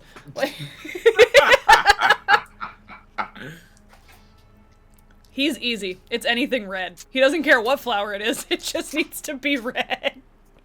I like ones that have Not high. wrong. I like ones that are really easy to keep alive. Succulents. I like succulents. I was gonna say succulents. And I have an aloe plant. I have aloe plant out front. It's like 5 feet by 5 feet that my friend they moved out and they gave it to me. That thing has been ignored and it's still kicking. Oh yeah, it's thriving. Hands wingle a cactus. I absolutely love it. I love My cactus. favorite flower hurts my feelings because it'll die if you look at it too aggressively. Like, my favorite flowers are orchids. I love orchids. I can't keep an orchid alive to save my life. Mm-mm. Now they can shade. Mike's tried. I can't. He got me a fake one that's in my kitchen right now. Oh, That's why I have a Lego succulent now. I've kept that thing alive for so fucking long. Let me tell you what. I'm sorry. Did you just say a Lego succulent? Well, I have Lego succulents. I also have a Lego orchid. I have both of them. They're alive and well. Thanks for asking. Like, I would assume. but no, yeah. Everybody, get your homies flowers. You know, get some flowers for the boys. Everybody needs flowers. I'm starting to think. I don't think I know my husband's favorite flower, and I need to You figure need that to out. Bam, bam, bam. To be fair, he might not even know the answer. I don't think he does. No, this is such a valid thing because I can't count the amount of times that I've asked to do this and they go, I don't know, or I don't have one, and then I bully them into it and be like, yes, you do. Figure it out. To be Tell fair, me what your I don't favorite know the flower answer is. either. Yeah. I don't know. That's why when I asked him, he was like, I don't know, red? Like, I think I know Mike's though. what do you think Mike says? Let's I play. think his is the what's the name of it? It's Star something. Like Life Star or something. It's the flower that you give to the Khan in the Dragon Isle campaign for WoW. So it's not even a real flower. No, no. Crazy. I asked him, I texted him, and we'll see what his response is whenever he's done raiding, which is not for another 40 minutes. We'll hear about it in 3 hours. So coincidentally, I bring up WoW as he's playing WoW. He's currently playing WoW right now. He got so excited, he's like, and we beat the boss! I'm like, ooh! Yay! Yay! I'm so happy for you! It's a fun game great, if you can get a really good group of friends to play with. You're either having the mom, like, you're doing great, sweetie thing, or you've been doing so much shit around the house while he's mid-raid that you just look like Rambo and you're like... I like watching the fights. They've been getting really cool. Like... Anyway, Dungeons and Dragons. Bosses, Dungeons and Dragons. Yeah, let's focus. Sorry. Hit your button so we don't echo. Crazy. Shut your face. Why is Alexa talking to me now? This is bullshit. You're getting it from both sides. I'm right. All right. Anyways, jumping back into it, we are picking up with y'all are going to be leaving the tavern to start on your way. We have not played D&D for this game in weeks, and we have been live tonight for officially 2 hours now, counting all of the fun talking and BRB screens and stuff. And we haven't rolled anything yet, so somebody gets to roll now. Who wants to lead the way? Youngest goes first. Who is the youngest? Wingle. You. No, Kyle's younger than me. It doesn't I count. Dark told Raven, Roll dun, on the dun. DM. Yeah, right. Wait, what do you? Wait, is Bardic Sweet Tea older than me? I'm 33. I'm not turning. I turned 33 in a couple weeks. Oh, I thought that. Yeah, I think I'm Sweet the Tea is just a baby. little bit older than me. I turned 34 in July. I'm the baby.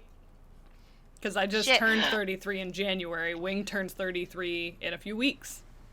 Mm-hmm. Rah rah, 33 club. Is it a D20 DM? Over here. Yeah. D20 is going to be a nature roll. It's gonna be a nature roll. Damn, we don't have I'm- any. I don't think anybody's got guidance. I do. Oh wait, no, I actually think I do. I lied. I have guidance. Can I guidance myself? If you can't, I can. Boop, bitch.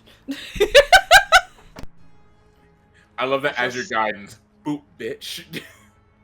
Well, I mean, it matters because I rolled 14, so I need to roll a d4, which doesn't want to roll right now. My of guidance course. is me talking to you under the sink in the women's bathroom, like, yeah, you know what? Fuck him.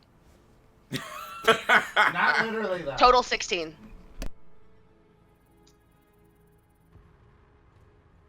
Beautiful. We love it. All right. So as you step out into the roadway, leaving the tavern, backpacks mounted, ready to go, you step out into a warm, sunny morning.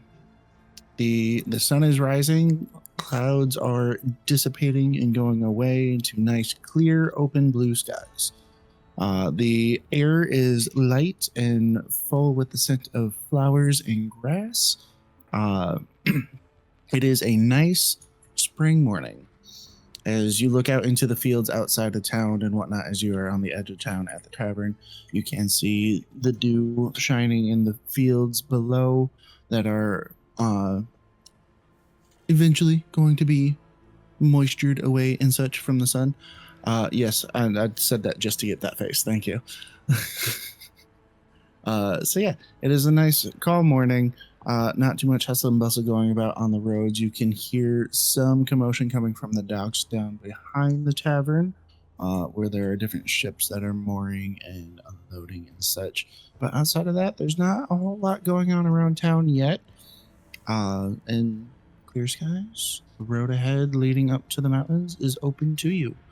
As the three of you start to head off down the road, Astrid actually jumps from the window on the second floor of the tavern and then flies down, landing on top of the pack that Trina is carrying, and just kind of snuggles up on top of the pack and like nudges the back of your head a little bit as she cuddles up and she's like, all right, cool, we're chilling. This cat is so back and forth. Like, it's such a hot and cold cat where it's like, sometimes I don't want to be anywhere near you. Other times, you're my best friend. And I feel like that's just cats. Like, Okay, you have a cat. That's Or Dog. Wingle's Drift. dog. That's Drift. That's Drift. That's my dog. Let's be fair. All of us can look at Drift and be like, oh, that is a dog running on cat software. Ah! 100%.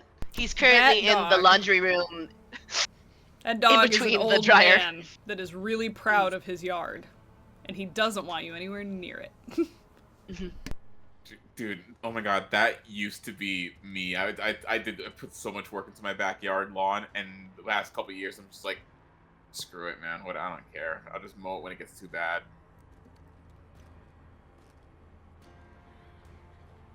Just so much Alright, work. so put with into something that- so pointless. Right. All right. So with that, that is setting the scene for how we are going about traveling. We're going to go Tell ahead and have everybody Trina I'm now on.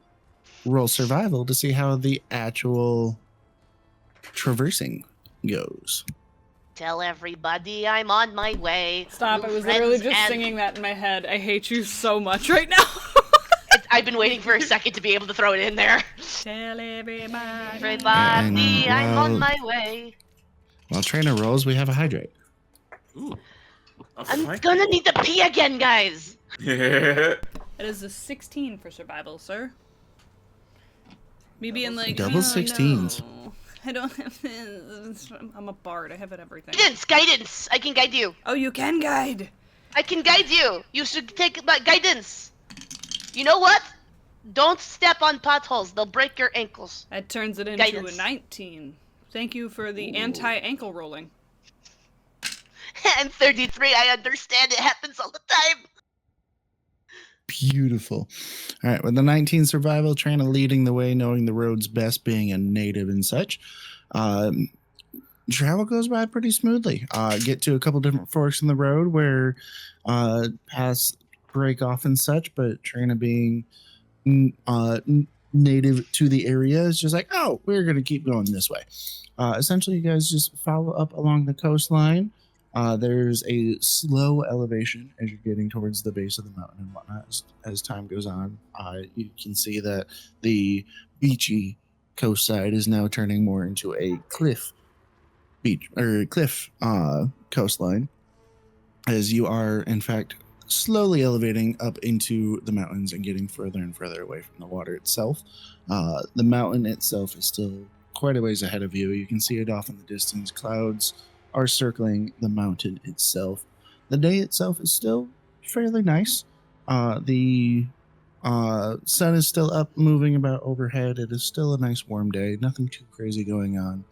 As you are getting farther away from the actual water level, clouds are starting to roll back in a little bit. Clouds overhead are starting to fill up a bit, but it's still a nice blue sunny day. With that, we will go ahead and have Odeon roll our next roll here to keep us moving. On this one, however, I'm going to have you do an animal handling, please. Doing what? Animal handling. Oh no. Oh no. Yes, That's not because good. Get Onions guided. so wise. Oh no. Guidance. Do I actually get guidance? Yeah, you get guidance from one of us. It doesn't matter who at this point. How much do I add to this? A D4. D4. I'm gonna We need were it. Midwestern and now we're in New York. We are a bard of many accents. Funny enough, one of these times for stream, I want to play a road bard. Road bards are so much fun. I played one in a like a pre-session thing when Neo was a guest spot on the Dummies, and I've been wanting to play that character ever since. She was so fun. So I got an 18. Hey. Good rolls on the travel so far. I'm not upset about it. It's our first time Thank you for doing the traveling guidance. stuff Appreciate too. you guys. All right. So as you're traveling and with your animal handling, we continue up along the road, still continuing along that slow elevation and whatnot. The cliff side for the coastline is becoming more and more noticeable. And at this point, with mixed along with the trees and such that you're walking through along the road, there is a swarm of seagulls that have been flying in and out and following you and such with your animal handling, as they circle and swoop in around you and such and grow in numbers. They start to get a little too close, but you manage to shoo them off okay. They don't give you too much of a pestering and whatnot. The light scent of food coming from your packs and such for the different bits of rations that you have with you are not causing too much of a problem as you keep them at bay. And get to continue along the road. At this point, it's been a few hours. You guys have been walking for roughly half-ish of the day at a steady pace. Would you like to keep moving at this pace? Would you like to stop, take a rest for a little bit, get some food, sit down for a nice little picnic lunch? I think that, unless someone says something different, Ren told us to go to see her friend. I'm trying to make it there. If it Yeah, means we have to getting go there camp is somewhere, like- yeah. If we have to camp, then we Yeah. camp. But like the goal is to get there. So that if we have to make camp, we can make camp. Yeah, I mean, getting there is for the sake of like normal travel within a day. You'll get there by the end of the day without exerting yourself. And normal travel throughout the day, obviously, you'd stop for breaks, especially when you're walking the road. You'd stop for breaks and whatnot to rest, get some food and such. So you'll still make it there by end of the Walking? day. I'm hoverboarding. Well, yeah, you specifically, yeah. Oh, Dion's on my back. depending- Trying to Pending any distractions and diversions, you will make it there by the end of the day to rest for the next night without exerting yourself. Yes, my buttocks is so sore right now. Trina's been walking this entire time. Like, God, I need to rest. I maybe need to stretch my legs a little bit. Hmm. And, so all right, I'm cool with the rest. And just take a little resty, stoppy poo. Hooray! Ew. Yeah, we can make some lunch. Reed says, "Are you practicing Scooty Puff Puff Pass?" Oh my gosh.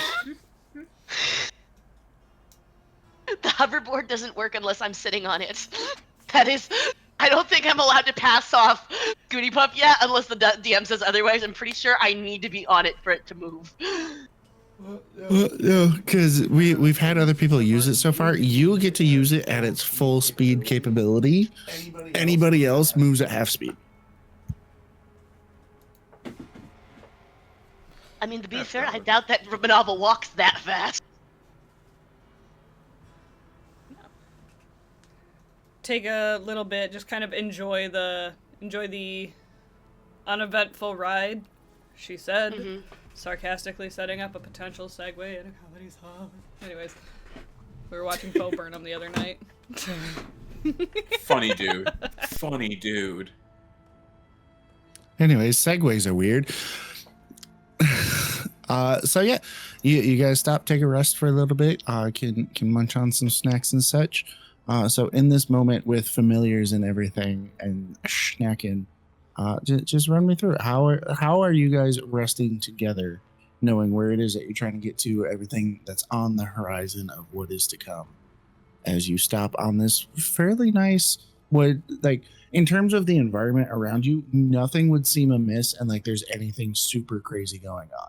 It is a calm, peaceful, sunny, warm spring day.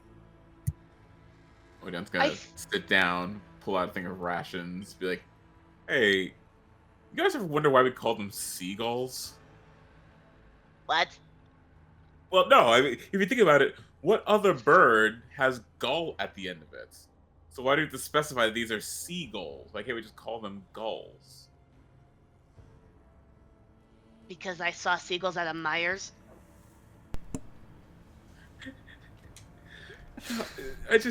I never understood why they're just called seagulls instead of just gulls. I Like, if see there were gulls. other- I see gulls. Oh, God. Tell me I'm wrong. I love No. this Kip character so much. Okay, but like he's got a good point. It's like I'm so mad at you. Fucking nailed it. But like, I hate you for bringing this up. The worst. Just like, I don't know. Like, do you call them something different if it's not at a sea? Like, do you? The I don't grocery know. gull? No, like a bagel. You know, like. Yeah. My point. We've never. So sorry. We've never called them bagels or river gulls or stream gulls. They're just seagulls, no matter where you find them. So why don't we We just call them from the gulls? ocean, because like an ocean and a sea are not the same thing. Do you call them oceagulls or like? Wait. What? No, stop. Rewind. What do you mean they're not the same thing? What's the difference between an ocean and a sea? An ocean and a sea? I don't know what the same Yeah. thing. I don't know, but I know that they're different. Like I feel like one's bigger. Phrasing. That's what Like- she said. Wait, is there actually a difference between the ocean and the sea? Are you asking as Odeon or are you asking as Sweet Odeon. Okay, I just But also, Sweet Tea is a little curious too. I feel like seas are just like smaller, which is so funny because like, you know, you hear the whole like sail the seven seas, but it's realistically kind of like sail a really big lake with salt water, like, you know. So wait, are there multiple seas within an ocean then? I mean, possibly like. I know a sea that is bigger than an ocean. So that would make your factoid invalid. So wait, what one is different than the sea? Like. I don't. The I don't astral know. sea is bigger than any ocean. That doesn't count. That's not water. We're definitely not. Yes, it counts. It's called the sea. You did not specify it needed water. No, but we're clearly talking about the bodies of water. I just want to be a part of the conversation. Okay, that's fair. I'm sorry. Okay, so since I've sat on it for like 0.5 seconds and looked in this handy dandy notebook titled Google, I found out that I was right. Seas are smaller than oceans, but like seas could also be contained within oceans. So like you're right about that. Hooray. But why did we differentiate? Doesn't that just seem kind of weird? Like, this body of water is called the sea, but it's within a larger body of water called an ocean. Why don't we just call it the ocean? I can see a sea. I can't see the ocean. Well, what?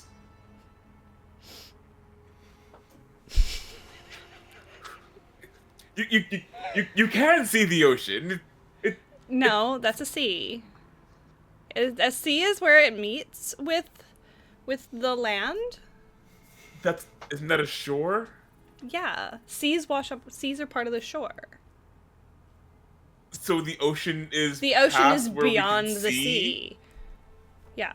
So what we can't see is the ocean. Exactly. That's why so much of it has been unexplored. Oh. Okay. Now it's making sense. If we can see it, it's a sea.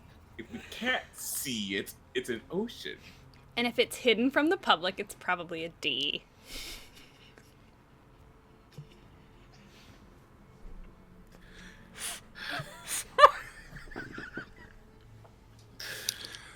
All I know is that Monoval gets inspiration for the Scooby-Doo style sandwich that's mimicked being eaten right now. I already have inspiration. So, Trina, if it's okay to pass it along, please, one of you take it, because goddamn, the seagull. I also already Jesus. have it. Give it to Trina.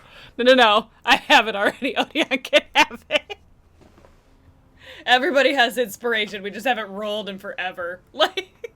That's fair. We're in the midst of a very serious thing where we will potentially be going against mind flayers. Meanwhile, fucking Scooby-Doo and the Tangent Crew over here. Like. So, a little bit behind that, like, think about it this way, where Monoval knows the how bad it's about to be. So, bringing light to that again and again just causes more anxiety. So letting you guys just kind of go off on your own and making a sandwich is 100% like, I want to make sure that we're staying calm. And it just makes sense to do that. Fair enough. Plus, I found out that when you put brains on other things that you can eat, it's delicious. Are there brains on that sandwich? No, there's hummus. Duh. That's why I didn't offer you a piece. You don't like hummus. You don't, no, not this kind of hummus. Not this kind of hummus. Where were No. you keeping? You know what? Rather than the oil and vinegar, it's just the CSF fluid. Think I Zombie. Great show. Great show. Oh my gosh. Haven't seen it. Oh, the crying. Like sprinkled needs in my salad. Hold on. Put I'm some gonna hot put it on our sauce in list there. of shit to Oh my watch gosh. because iZombie's so good. it. It's so funny. Dang, I want to rewatch it. It's a BLT. I like that. Yeah. Brain Brain lettuce tomato. sandwich. Yeah. All right. So sit down, rest, have this weird conversation about seas and oceans and goals. As y'all finish up lunch and whatnot, feeling re-energized, re-innervated and whatnot, ready to go, I will need a group perception roll as we are going to continue our trek up, leading further up away from the water side, up the coastline, heading towards I will this use that. new tavern. I will use my inspiration. I was giving a shout out. did- What are we doing? Sorry. A group what check? The perception? Perception, yep. Just had to be sure. I rolled a 5 and I took my inspiration. I rolled a 3. And I have no modifier. Guidance. I love natural 20s, but I want to save them for combat dice. If you're not gonna use this D4, I will, because I also rolled really well. But I just wanna. Don't get. I'm fine not being able to. I'm so excited about my sandwich. I'm a genius. You know they should market these. So, I got a 29. Shut. Who won? Hold on, I'm adding. I dropped my stuff. He beat me, not by much, but I got a 27. I see the end of my sandwich. It's in sight. All right. Right. Got All the right. sandwich. So pack up, get ready to go. Everybody starts moving again. As you are walking further up the coastline, continuing the slow grade elevation, moving further and further away from the water level itself.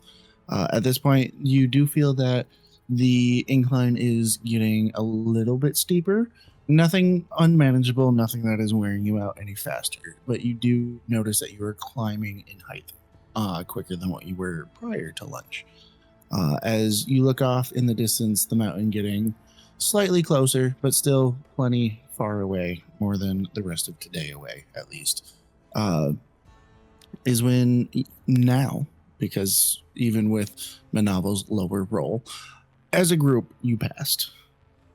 And it is now, as you look up down the road through the tree line and look up to the mountain, that you notice something.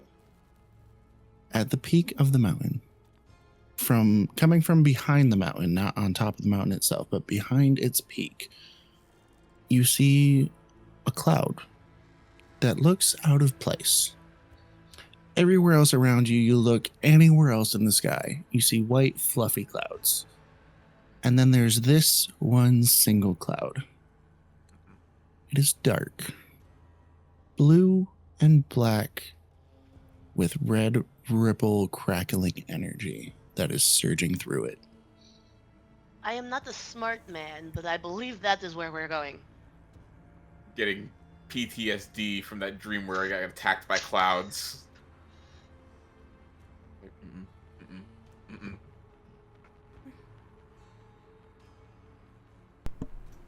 You said that it looks off and From this far away, you don't really notice anything about the cloud itself. You don't see it moving in any particular direction with how far away it is. You just see it just behind the peak of the mountain. It looks as though, like, if the mountain is here at its peak and you are on this side, the cloud is right here behind the peak, just on the other side of it.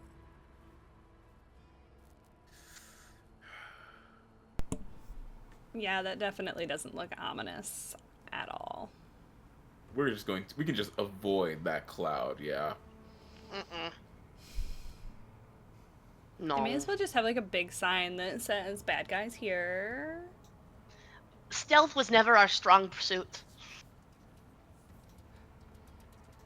You know what? That's really fair. We You've been fly doing in the great big at it, tentacle ship that's not camouflage whatsoever.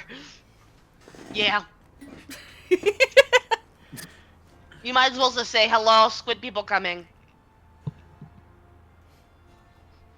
though. Woohoo! Fish market. Yoo-hoo, big summer blowouts. Thank you. That was exactly where my head went. Here. All three of us. Mm-hmm. Oh, yeah. All right. So you see this cloud, you notice it. You have your quick little chat about it as you keep moving. And outside of that, the rest of the day seems fine. You keep trekking along, keep walking up the coast and such, continuing your elevation as you're getting further and further away from water level, further away from the coast of which you once resided. And at this point, it's starting to get not difficult terrain, but it's definitely changing because now you're getting into actual hilly areas where, like, you go up a bit and then down and then up more and then down a little bit. actually walking through a forested hillside, getting into the point of like, okay, we're entering a mountainous range or area. With that being said, as you look down the path, following along the curves of the road and such, above the trees you do see some smoke. Nothing crazy. Just looks as though it may be the tavern that you're heading to and residing buildings around that tavern. It just looks like there are fires and whatnot of that little settlement that you're trying to head to right now off in the distance. Just looks like the plumes of smoke rising from there.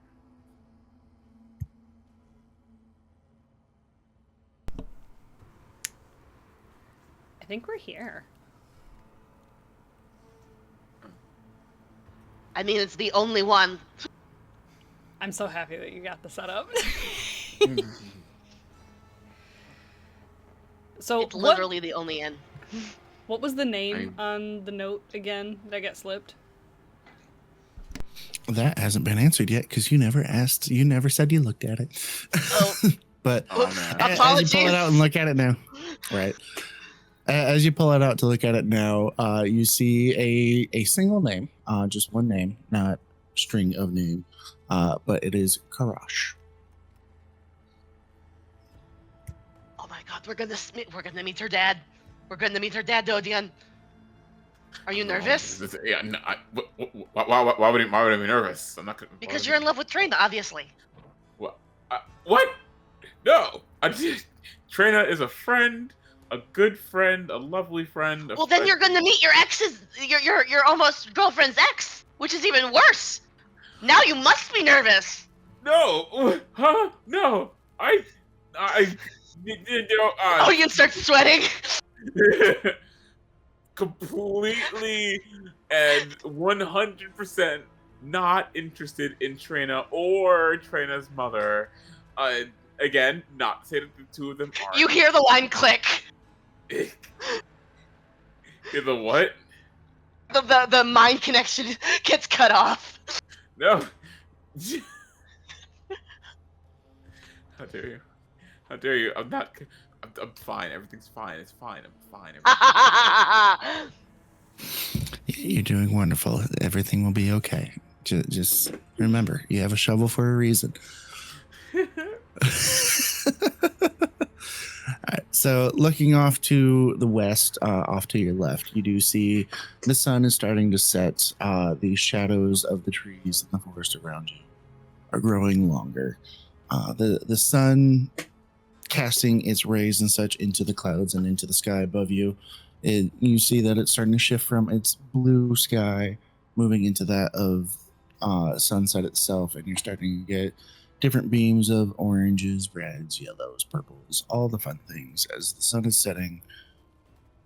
And as you are approaching this settlement with the tavern and such, the only one, you can start to smell the settlement itself. You can smell cooking meats and roasting vegetables and such drifting along with the wind.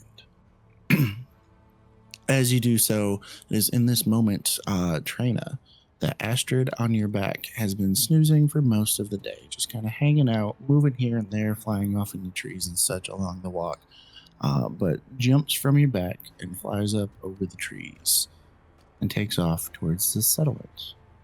As you continue your walk, finish getting to the settlement itself and finding the tavern, you spot Astrid crawling across the rooftop of what appears to be the tavern itself. It is the largest building in the settlement. There's not much here. There's a total of 6 buildings, the largest one with 2 different chimneys, both of which are sending out their plumes of smoke that Astrid is crawling on, and then other smaller buildings that just look like potentially residential. And then there's a few people in the street and whatnot.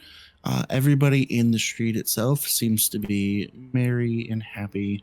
There's a few people that are talking amongst themselves. Everybody seems to be chipper. There's a few people walking around with different mugs of drinks and whatnot. And it seems as though everybody has finished their day's work as you enter into this area.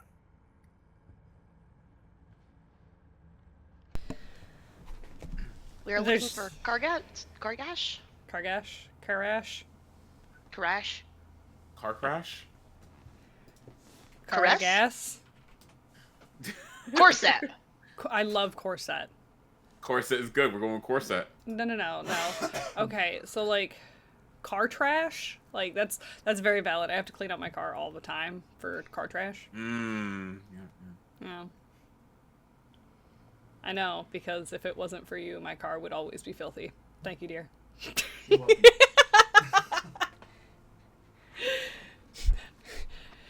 We did get to dig a little deeper, and part of me is like, can we just razz Raven for the dig a little deeper? Just But, so, walking through town, if this is like a really small settlement, do we draw any attention? Nothing crazy in terms of like anybody giving you weird looks and such. There's a couple people that seem a little already intoxicated, and you can smell the ale on their breath as they are carrying mugs with them as they're passing you in the street. And like one of them will like bump into you and be like, I don't know you, but like bumps into you, says it keeps moving kind of thing. Excuse Like you? very much just in their own world of like, hey, I'm drinking, my day's over kind of thing. Nobody presses your presence though.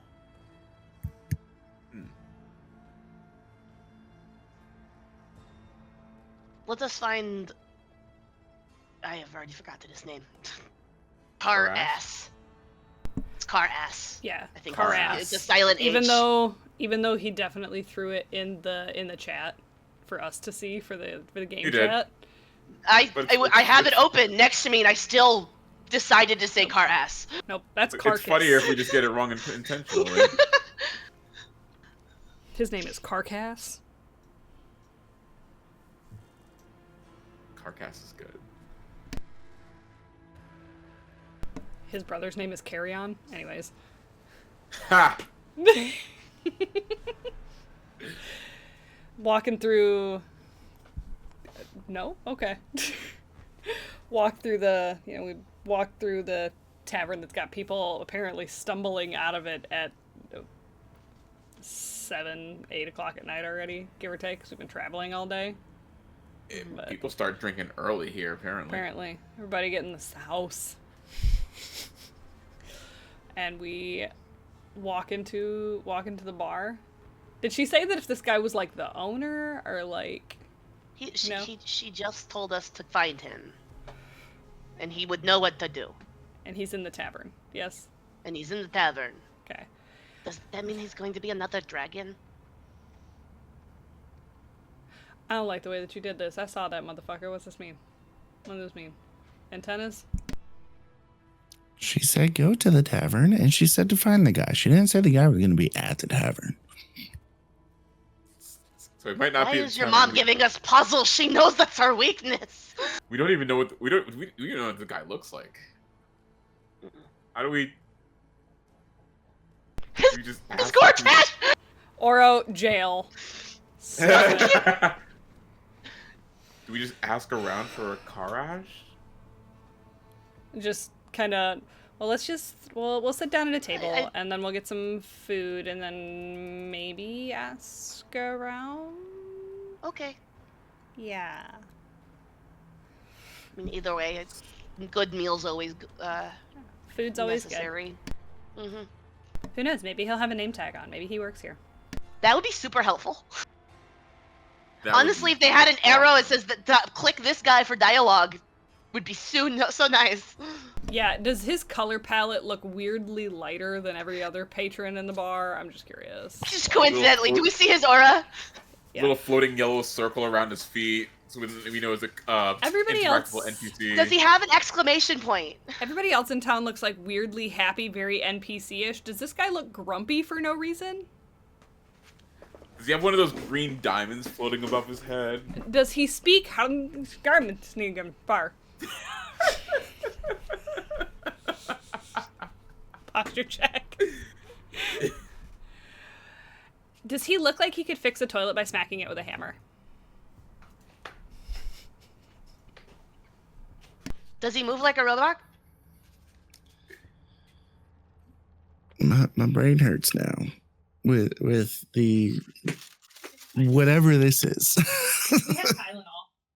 The future clip. That's what it is. It's the future clip. Yeah, Of, yeah. It is. Mhm. Anyways, as you enter into the tavern, the only one, WON, by the way, just to reiterate from earlier, and entering he just into doesn't want me to name something. That's all. It's just a Well, petty thing that I didn't get to name it. No, there's lore here which I'm about to drop. Damn it! I'm That just you're improving in this moment. No, I'm befuddled because of everything that just happened with the. Oh, he looks like this. Oh, he looks like this. Oh, what about this? Drop Anyways. that lore. The mood and the atmosphere outside on the road was a little chipper, a little merry. Everybody just seemed to be like, okay, cool. We had a good day. It was productive. We're feeling good. Their day's coming to an end. They're rejoicing that they are done with their day. You enter into the tavern itself, and the mood is entirely different. Entering into the tavern itself, it is quiet. It is dark. The windows are closed. There are only a few candles lit amongst the entire floor. It is dim. It almost feels like this tavern and coming into this room is an entirely different existence. You look around and the tables are almost full. The bar is full.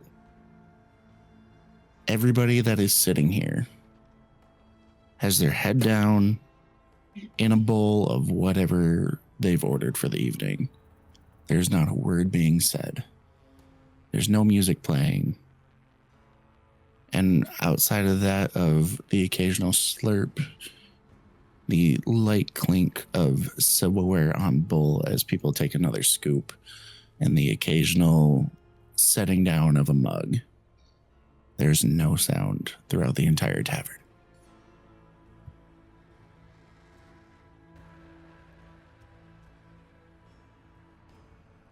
Okay, anyone else a little creeped out right now? This is making me entirely uncomfortable. Yeah.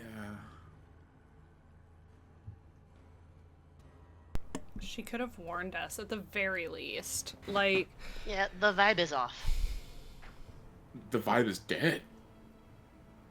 Let's talk to the bartender, get our food, maybe get a little room, and get the fuck out of here tomorrow. We still have to find car ass. I know, we need to find the car ass. Right. If you'd like, you can give me a perception roll to see if you notice anything additional. Can I give someone else advantage on that perception roll? I have no modifier. my vote is give it to Odeon. And the guidance. You guidance him, I'll give him advantage. Heard. Oh, great. Sounds good. Oh, damn, fucking see something, because I sure as fuck don't. Holy crap. Yeah? That's bad. It's So, bad? Yes, With it's bad. advantage? With advantage. So it's so luckily I have a good perception modifier. It's a dirty 20. It's not bad. For the record, I rolled an 8 and a 6 on the d20s. No, you're just impressive. There's a difference. Do you have reliable talent yet? I think reliable It- talent is 7? It's what are we? We're 9, aren't we? Are We're we 9, not? so Oh. he should, unless he's multi-class, he should have reliable talent, which means that's automatically a 10. Because it is 2024. They changed reliable talents for level 11 to level 7, I believe. Oh, you are correct. I do have reliable talent. You are Yeah. So absolutely literally correct. anything that you're proficient with, you have a 10. You roll up a 10 minimum. Okay. Okay. So Right. then that brings me to a 22 then. So you haven't been doing that this entire time. Is what I'm hearing. To be fair, That's a core Yes. thing for a rogue, bro. That's for a rogue. Yeah. Also, Monoval got another hummus break. I already finished the last one. I have no more. It's gone. Beautiful. All right. So with your not so great 22, well, that was before I realized it was a 10. I will also have you know the DC was 7. So like pop off, I guess. But anyways, as you We're take a overachievers. closer look, yeah, as you take Yeah, as you take a closer look, outside of that of just overall general view as you enter, you're actually paying closer attention, trying to notice anything in specific. As you look around the room and you are looking at all of these patrons, as there's no sound, no conversation, no nothing. Everybody heads down. Nobody's even looking at one another. No one has even looked up at the three of you entering. You notice every single person that is seated and eating right now has wounds or scars of some sort.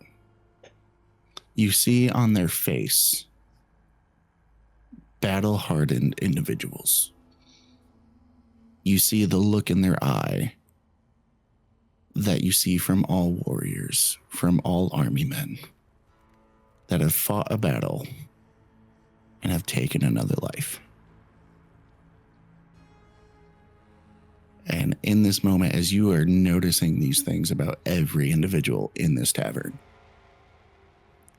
something starts to click. The only one. They won. But at what cost?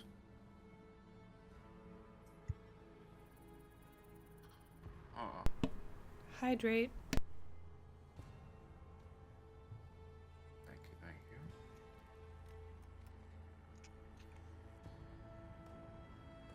I get the feeling that we're in, let's just say, the company of a rough crowd. I don't People don't necessarily. seem to. I don't necessarily think that it's a rough crowd. I think it's. These don't seem the Hollow. kind of people to shy away from a fight, is what I mean. No, they're hollow. I think my point is, if we can, let's try to avoid an altercation. I don't think that they'll bother us. They kind of look lost in themselves. You don't need to be found in order to lash out. Then don't give them a reason to. That's my point exactly. Yeah, leave them be. And Monoval will make his way to the bartender, because that's Ren's a bartender, and Ren is really, really smart, so it would make sense that the bartender would know who Karass is. Right, so the bar itself is full. You do see in the far corner, there is a unoccupied table. As the three of you sit down, there's a centaur that slowly comes up to the table. Doesn't say a word. Has a bowl in hand already as he approaches. Sets it down in front of Trina. Looks to her with a sad smile. Boy, you've sure grown up. Oh my god, her dad's a horse? This is Her so dad's crazy. a fucking horse! I know. Odion! I know. How does that even work? I don't know. I don't know that. Which half is she? Well, she looks a lot more like her mom. She looks a lot like, thank god. Oh yeah, could you imagine like a centaur but with like a Wait, no! dragony? Train that has his ass. That's fair. That's fair. Not that I I've been knew looking you at liked Trina's ass. her! No, wait. You trapped me. Oh, the trap. I just said not that I've been looking at her ass. I have. He admitted it. He's Odion likes Traina's butt. I never said that. Odion is red, beet red. Everyone else is like so hollow right now, and Odion is just like sweating.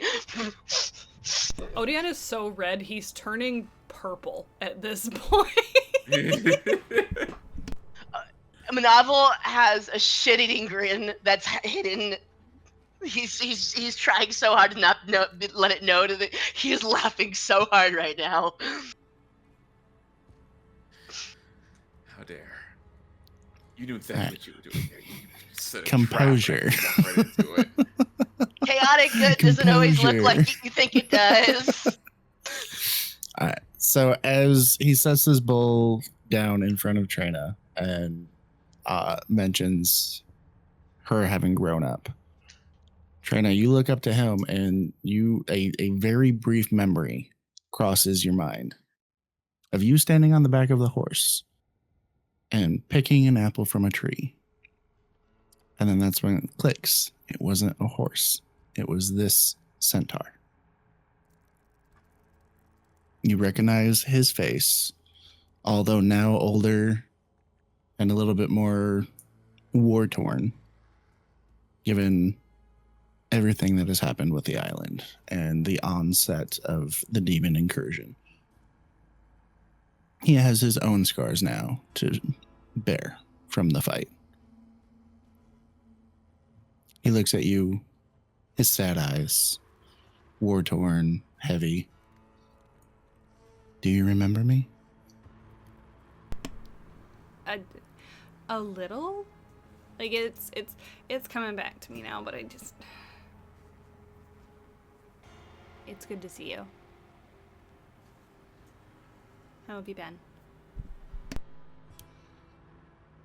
I'm sure we all could be a bit better, but at the same time could also be a bit worse for wear.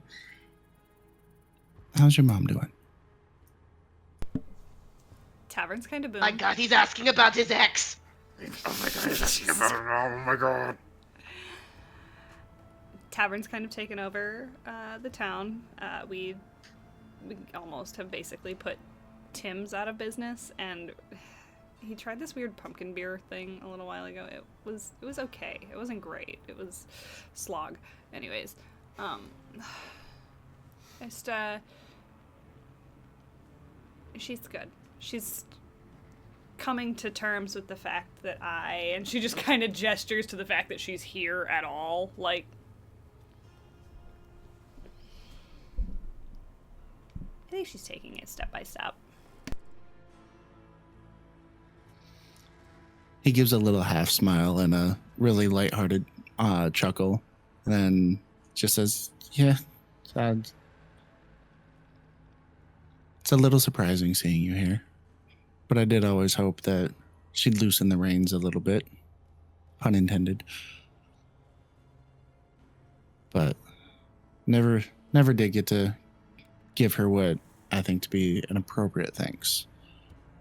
I don't know how much you remember of me, because we usually hung out outside the tavern. But working for your mom was actually what got me here. And I own this place now. Oh my God, So- she was his boss. Oh my God, how scandalous. Oh Power dear. dynamic. Oh my goodness. No, I know. We need to talk to HR. Oh yeah, absolutely. And she kind of, like, voice gets a little bit lowered. The could be worse, have been better kind of thing. She's like, what's going on with everybody else here?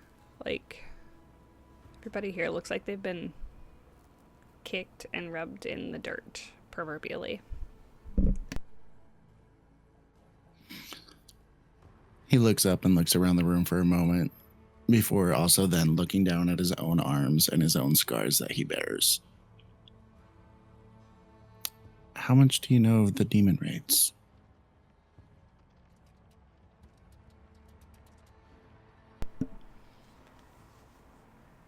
Is this a thing that my mom would have told me about? Like, a thing that she has taken active participation in? She has not. She has not let you participate either. You know from passerby and such, with Shard being its port city and everything, and those that travel through it, that it used to be a bigger thing for the region, and that the kingdom of this peninsula was sending soldiers to fight the demon scourge and such, which is actually across the water on the other continent to the west. Not the one that Tristan comes from. That's the one from the south. But the country as a whole used to send troops and its army to go and fight. Was a very much losing battle. Your country has since rescinded from that and has only protected itself and has not sent any other warriors anyplace else because you're losing too many people. And that is about as much as you know. It's been almost a decade since your country has stopped sending anybody to go and help. I know that it wasn't great. And I know that Mom is really vigilant about the fact that she doesn't want anybody to come into our port and try to start anything. She's also very nervous that she would be the only one that could hold her own against them. So naturally, she didn't want to put any ideas in my head about me trying to go and fight and rah-rah.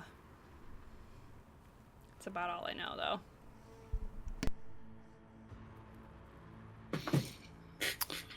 Yeah, that sounds like your mom, all right.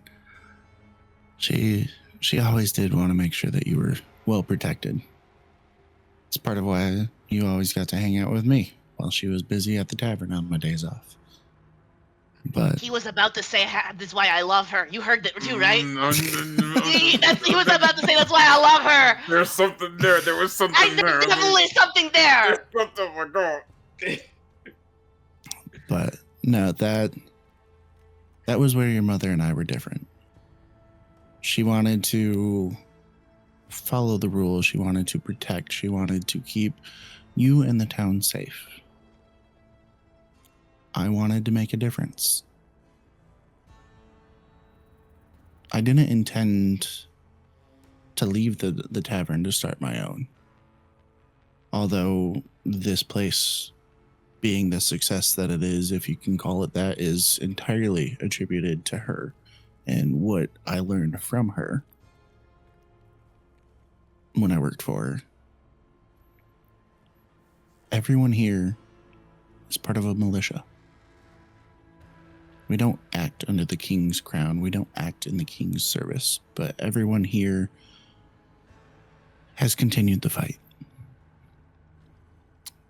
When the decree went out that we were no longer being sent to help, to send aid, to help fight back everything that's been going on,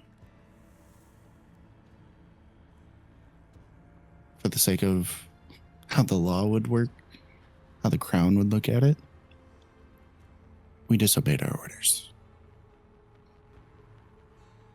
Everyone here just got back from another raid. We've only been back for about 3 days now.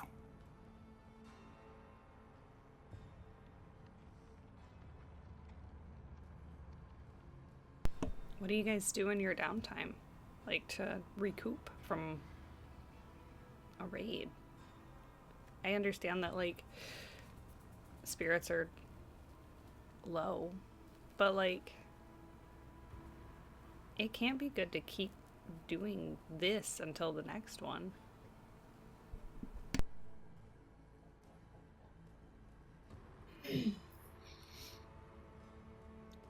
For as long as it's been, and for as much as we fight, there's not much energy left for anything else. But the fight's not over. And it might not look like it, sitting here now, but they still got fight in them. As he says that, the next table over, there's two war-torn individuals that look up, look to this centaur individual, Karash, knowingly, and they just give a little nod. They're like, yep, we're ready to go.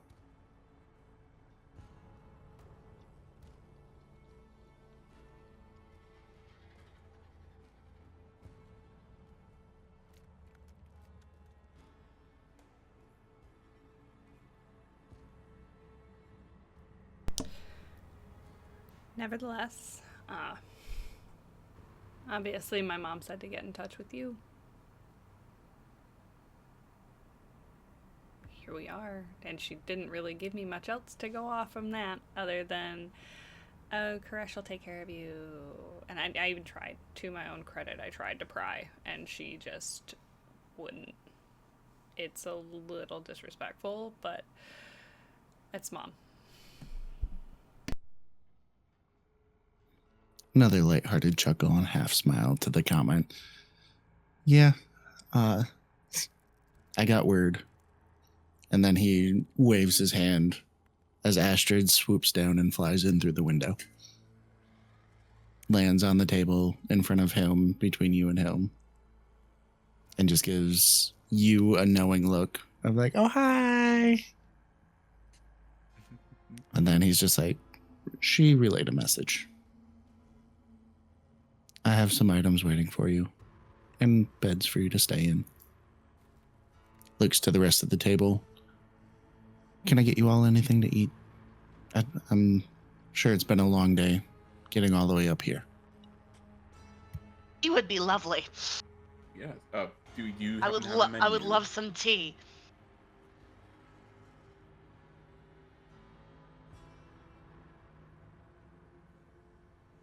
How do you know Ren? Other than in play? Hmm? I mean, that's really about it. We had some differences, but Mhm. I worked for her for a few years back Yeah, you when did. Trina here was real little. Oh, he got dumped. That makes more sense. But ultimately, when I was stuck to the course of I wanted to go and fight, she taught me a couple tricks to help keep me alive. I That didn't sounds have like any Ren. formal training with how to fight, so she gave me my first bow, and she taught me how to shoot. Hmm. I feel like there's an innuendo somewhere there, but honestly, I'm missing it, Odion. I'm sure if we hang around this guy more often, we'll get more. I feel like we should double back here eventually. Yes, absolutely. Understood. But right now, not so much. But I'm very interested in his backstory. There's gonna be a crazy side plot for this entire campaign of trying to find Trina's dad. Like, Yes, absolutely. I'm okay with this. I'm down for this. Absolutely. That's gonna be hard fought, but by all means, if that's what y'all want to do. No, we're not going to actually find them. It's just anyone that remotely reminds us of Trina is going to be. We're going to have just dialogue. and a centaur fits that bill? I said what I said. Right. I said that you had the same ass, and Odion agreed.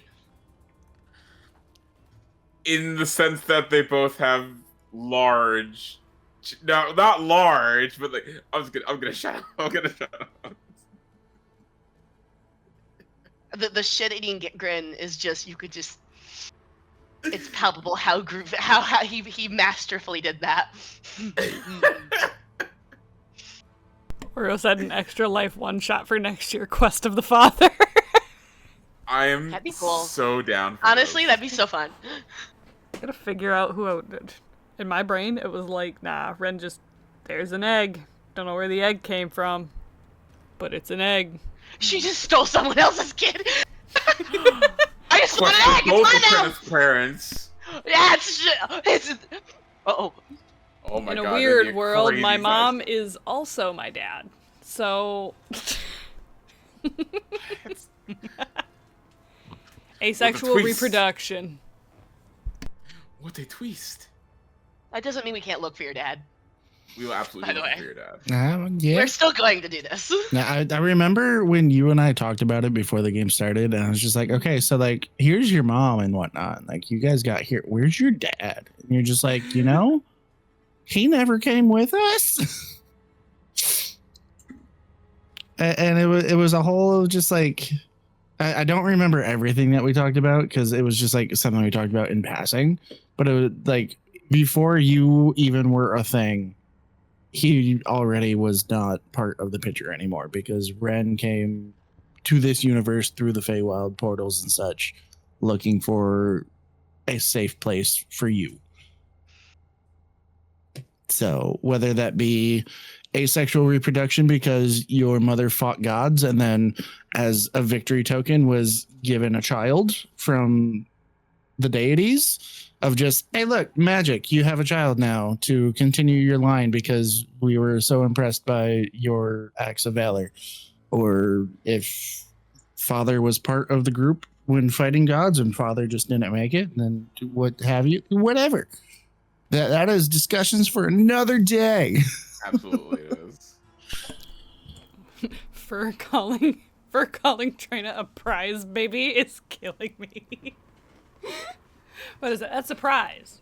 It's a consolation prize. Thank you for saving the world. Here's a child. Anyway. Yeah. No. Trina's dad is Morphimax, the great and powerful wizard. I have to tell Cody now. It's canon. Congratulations. Your longtime character made a kid with my longtime character, and now she just exists. Like, Trina's dad is Zeus? Oh no. no, that would mean that my father is a goose, and I don't think that that's a thing I would want.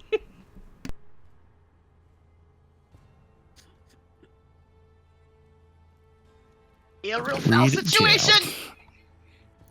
Read jail. Consummation prize? What do you mean? Damn, that's good though. Do you mean consolation prize or? No, I said what I said. I said what I said.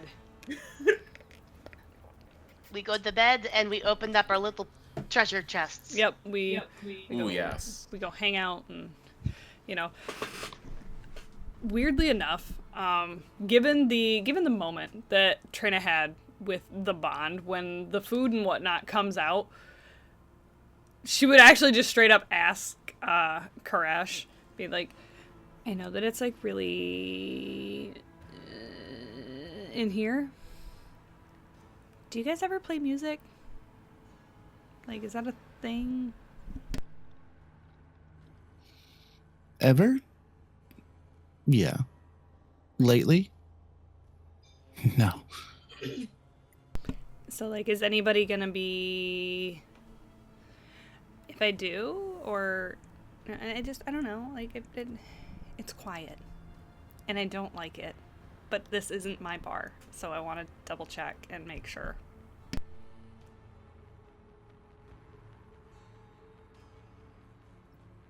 I used to listen to you practice. Let's see how good you've got. Oh shit, is he flirting with her too now? He had the mother, now he wants Trina too? Oh, You gosh, have competition. What, me? No, I'm not trying. I know I'm not trying. I'm not a competition. I'm a bystander. I'm audience. Cuts the line. Gosh darn it. Every time that the line goes dead, there's this moment of panic. There's this moment of panic in Odeon's mind where he's just, I have to finish my thought. I have to over-explain things. Why are you not letting me over-explain?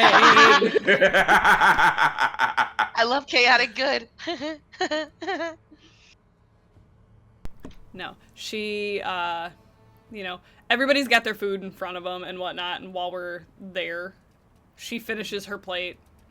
Everybody else is just kind of sitting, relaxing, and drinking their beer. She pulls it out. And there is this... We're trying to keep the vibes low, but it is still one of those, like, softer tunes that does kind of have you doing, like, one of the little sways and whatnot of the whole, like, I really like this song. It doesn't have to be, like, a hell yeah, blah, blah, blah, but, like, just, you're vibing. So, what I would like to do for Trina, because I'm pretty sure you get advantage anyway because you're a bard, but Monoval's gonna just, in his chair, minor illusion prestidigitation, so, like, happy, like, lavender scents, chamomile, something nice, honey, warm honey, and then with the minor illusion, just lets little specks kind of dance to the beat that Trina does, from the violin to the floor to someone's drink, and just like little driplets, just to help and enhance this environment that Trina is trying to cultivate. While they're all like kind of bouncing around, Trina is also dancing while playing this violin. It's a borderline of like ballet meets, I don't want to say River Stomp because River Stomp's too aggressive for this, but it's a very similar thing. If River Stomp could be soft, Oh, Lindsay Sterling. yeah, kind of. Definitely love no Lindsay inspiration Sterling, for man. this character I at love all. her. Hey, go ahead and give me performance check at advantage. I don't know if anyone hears guidance. I'll give you guidance. But Do I get double advantage for that? Because since I did decide to dance, I'm already getting inspiration, or I'm already getting advantage. Can I have double advantage? I know I'm not an elf, but like, fuck off.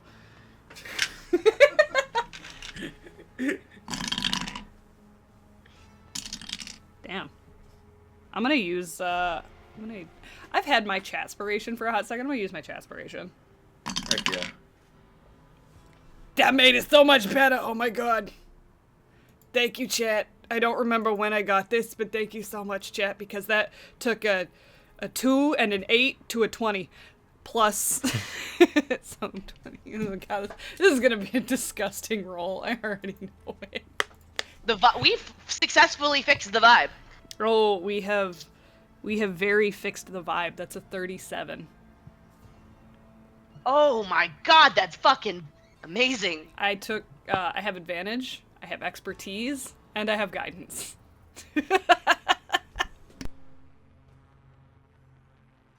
We love it.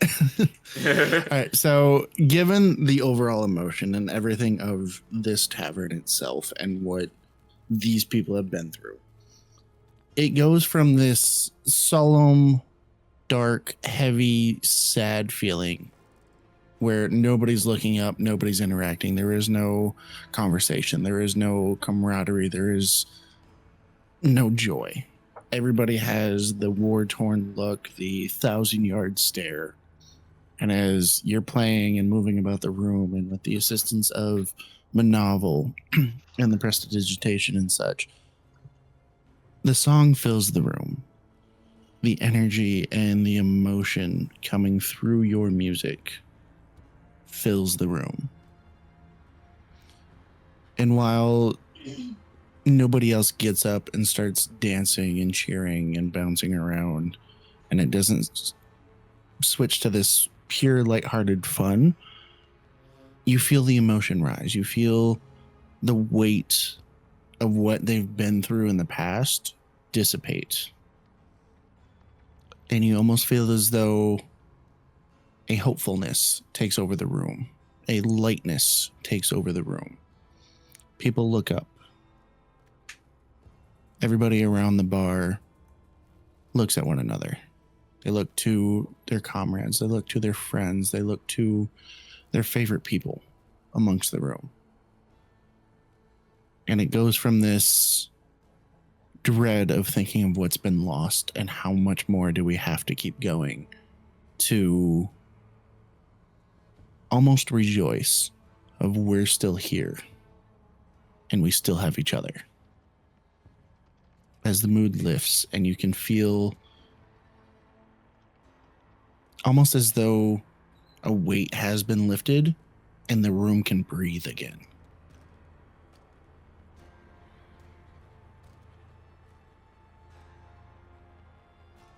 And we finish up, and you can feel that the energy in here has shifted, and understandably everybody in this room has gone through some incredibly traumatic shit.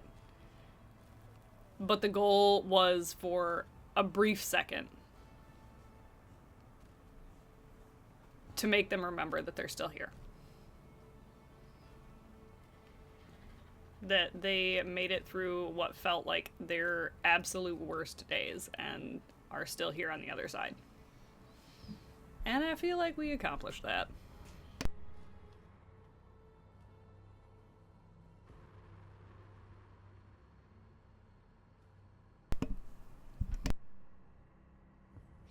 All right, so as the three of you finish up the performance, finish up your meals and such, Crash returns to the table, looks to Trina and is just like, thank you for that. Well, they might not say it. They appreciated it. You did them a kindness. I wish I could extend a bigger one to you, but unfortunately, I only have one room remaining for the three of you to stay in. I hope that'll be okay. We'll make it work. How large is the bed?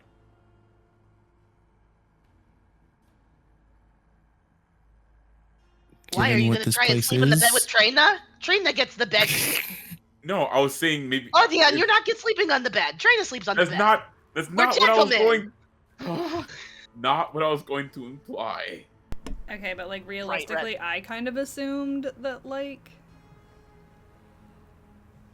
if we can all fit on the bed, like it would be cozy, you know? Like why are we? God, she wants to have a three-way. No, I just don't want anybody to be. I let him. That wasn't the thought, but the Trina definitely responded to me either way. Well, I was going to think. I have a bedroll. Oh, well, you want to sleep on the floor? Well, Well, I was if gonna the sleep. bed wasn't large enough for the three of us. I mean, that's fair. We all have a bedroll, so like I don't know, rock paper scissors for the bed. It kind of just sounded like you wanted to cuddle with me. Okay. And now you're Crash taking just kind of backseats? chimes in. It's just given what this place is and who else is here, it's not exactly a bed situation. There's cots for you to unroll your bedrolls on. That way you're at least off the floor and have a little more comfort. There's no cuddle. So Well, Sucks to let's suck, go- Odion. Jesus Christ. Okay, so feel like we'll just end up going up to the room. Everybody get their cot settled, and we kind of start rummaging through the bag, like raffle, rummage. So you make it up to the room. As you enter into the room, you do see the cots laid about around the room. There's also a table with a few chairs. The room itself is also on the first floor, and you do have your own little fireplace in the room, at least from when this was more of a actual tavern. But y'all can choose your positions around the room and such for whichever cot you'd like to stay in. And then on the table itself, there is a note with several little leather coin bags. The note itself reads, "For your travels and what we're expecting you to encounter." And each of the bags has an initial on it, one for each of your names. There's an M, a T, and an O. And as each of you open the bags, there is the ring of bind shielding, or whatever the official name is for the two of you that are non-elithid and whatnot. So there is that there for both of you. And then for Monoval, in the bag listed as an M, there's a gem. It looks similar to that of the other adornments that Scooty Puff has. And as you pick up the gem and look at Scooty Puff, you actually watch as the metal itself molds and makes a new fitting space for this gem to get locked into. Oh, a Scooty Puff executive, and I placed the gem where the headlight would be. So as you place the gem, you feel a renewed sense of power as Scooty Puff gains an additional spell slot. Sweet. That's fun. So I have 4 charges instead of 3 now? Love that for me. Thank you so much.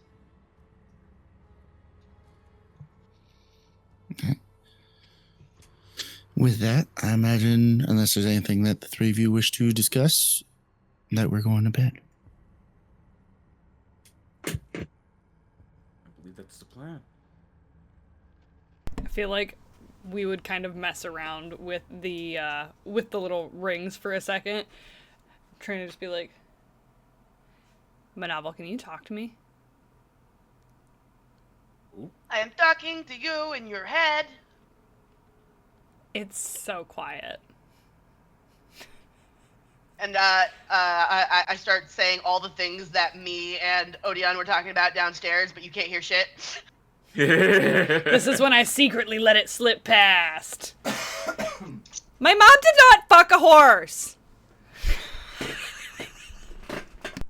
Not a horse. That centaur is definitely your father. Two completely different things. Whoops. That Exactly. Whoops. That was called for, but also don't do that. That's not fair. That's cheating.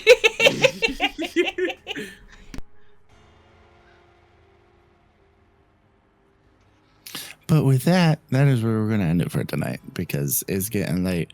People's got work in the morning.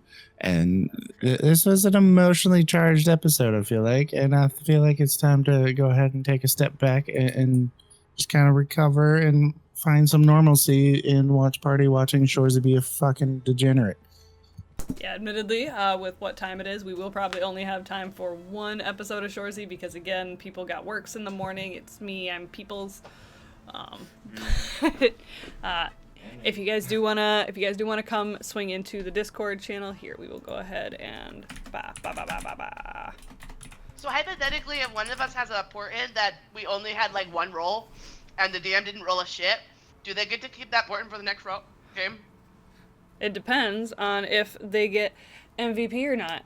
So I would assume Wing will get to keep that 3 roll. I didn't have a chance to use it. Yeah. Wait, is that not what we've been doing? Because I've been carrying my portents until I get another portent.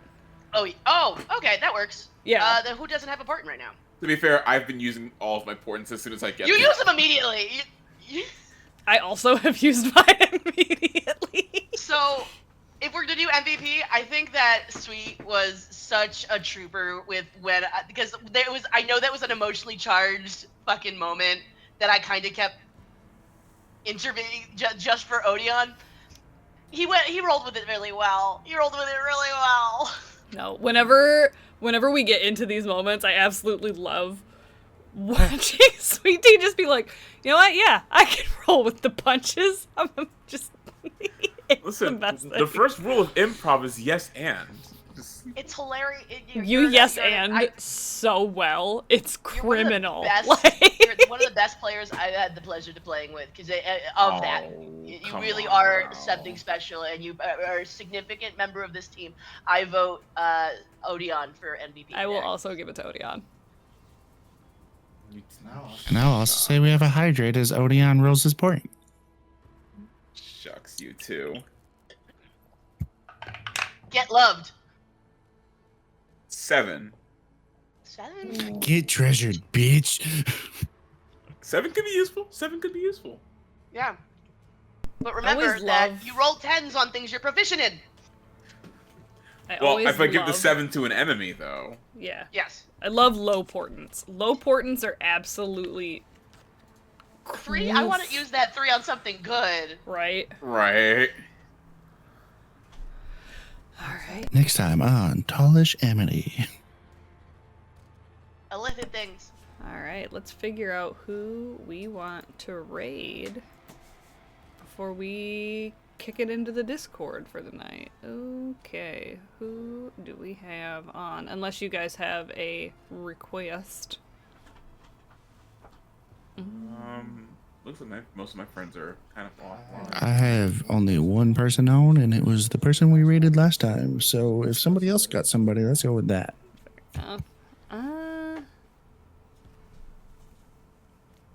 Let's go. Quests and Jests are on. They're playing D&D. We could do Quests and Jests. They're not sure. Oh, they're there. Quests and Jests. I'm not familiar with them.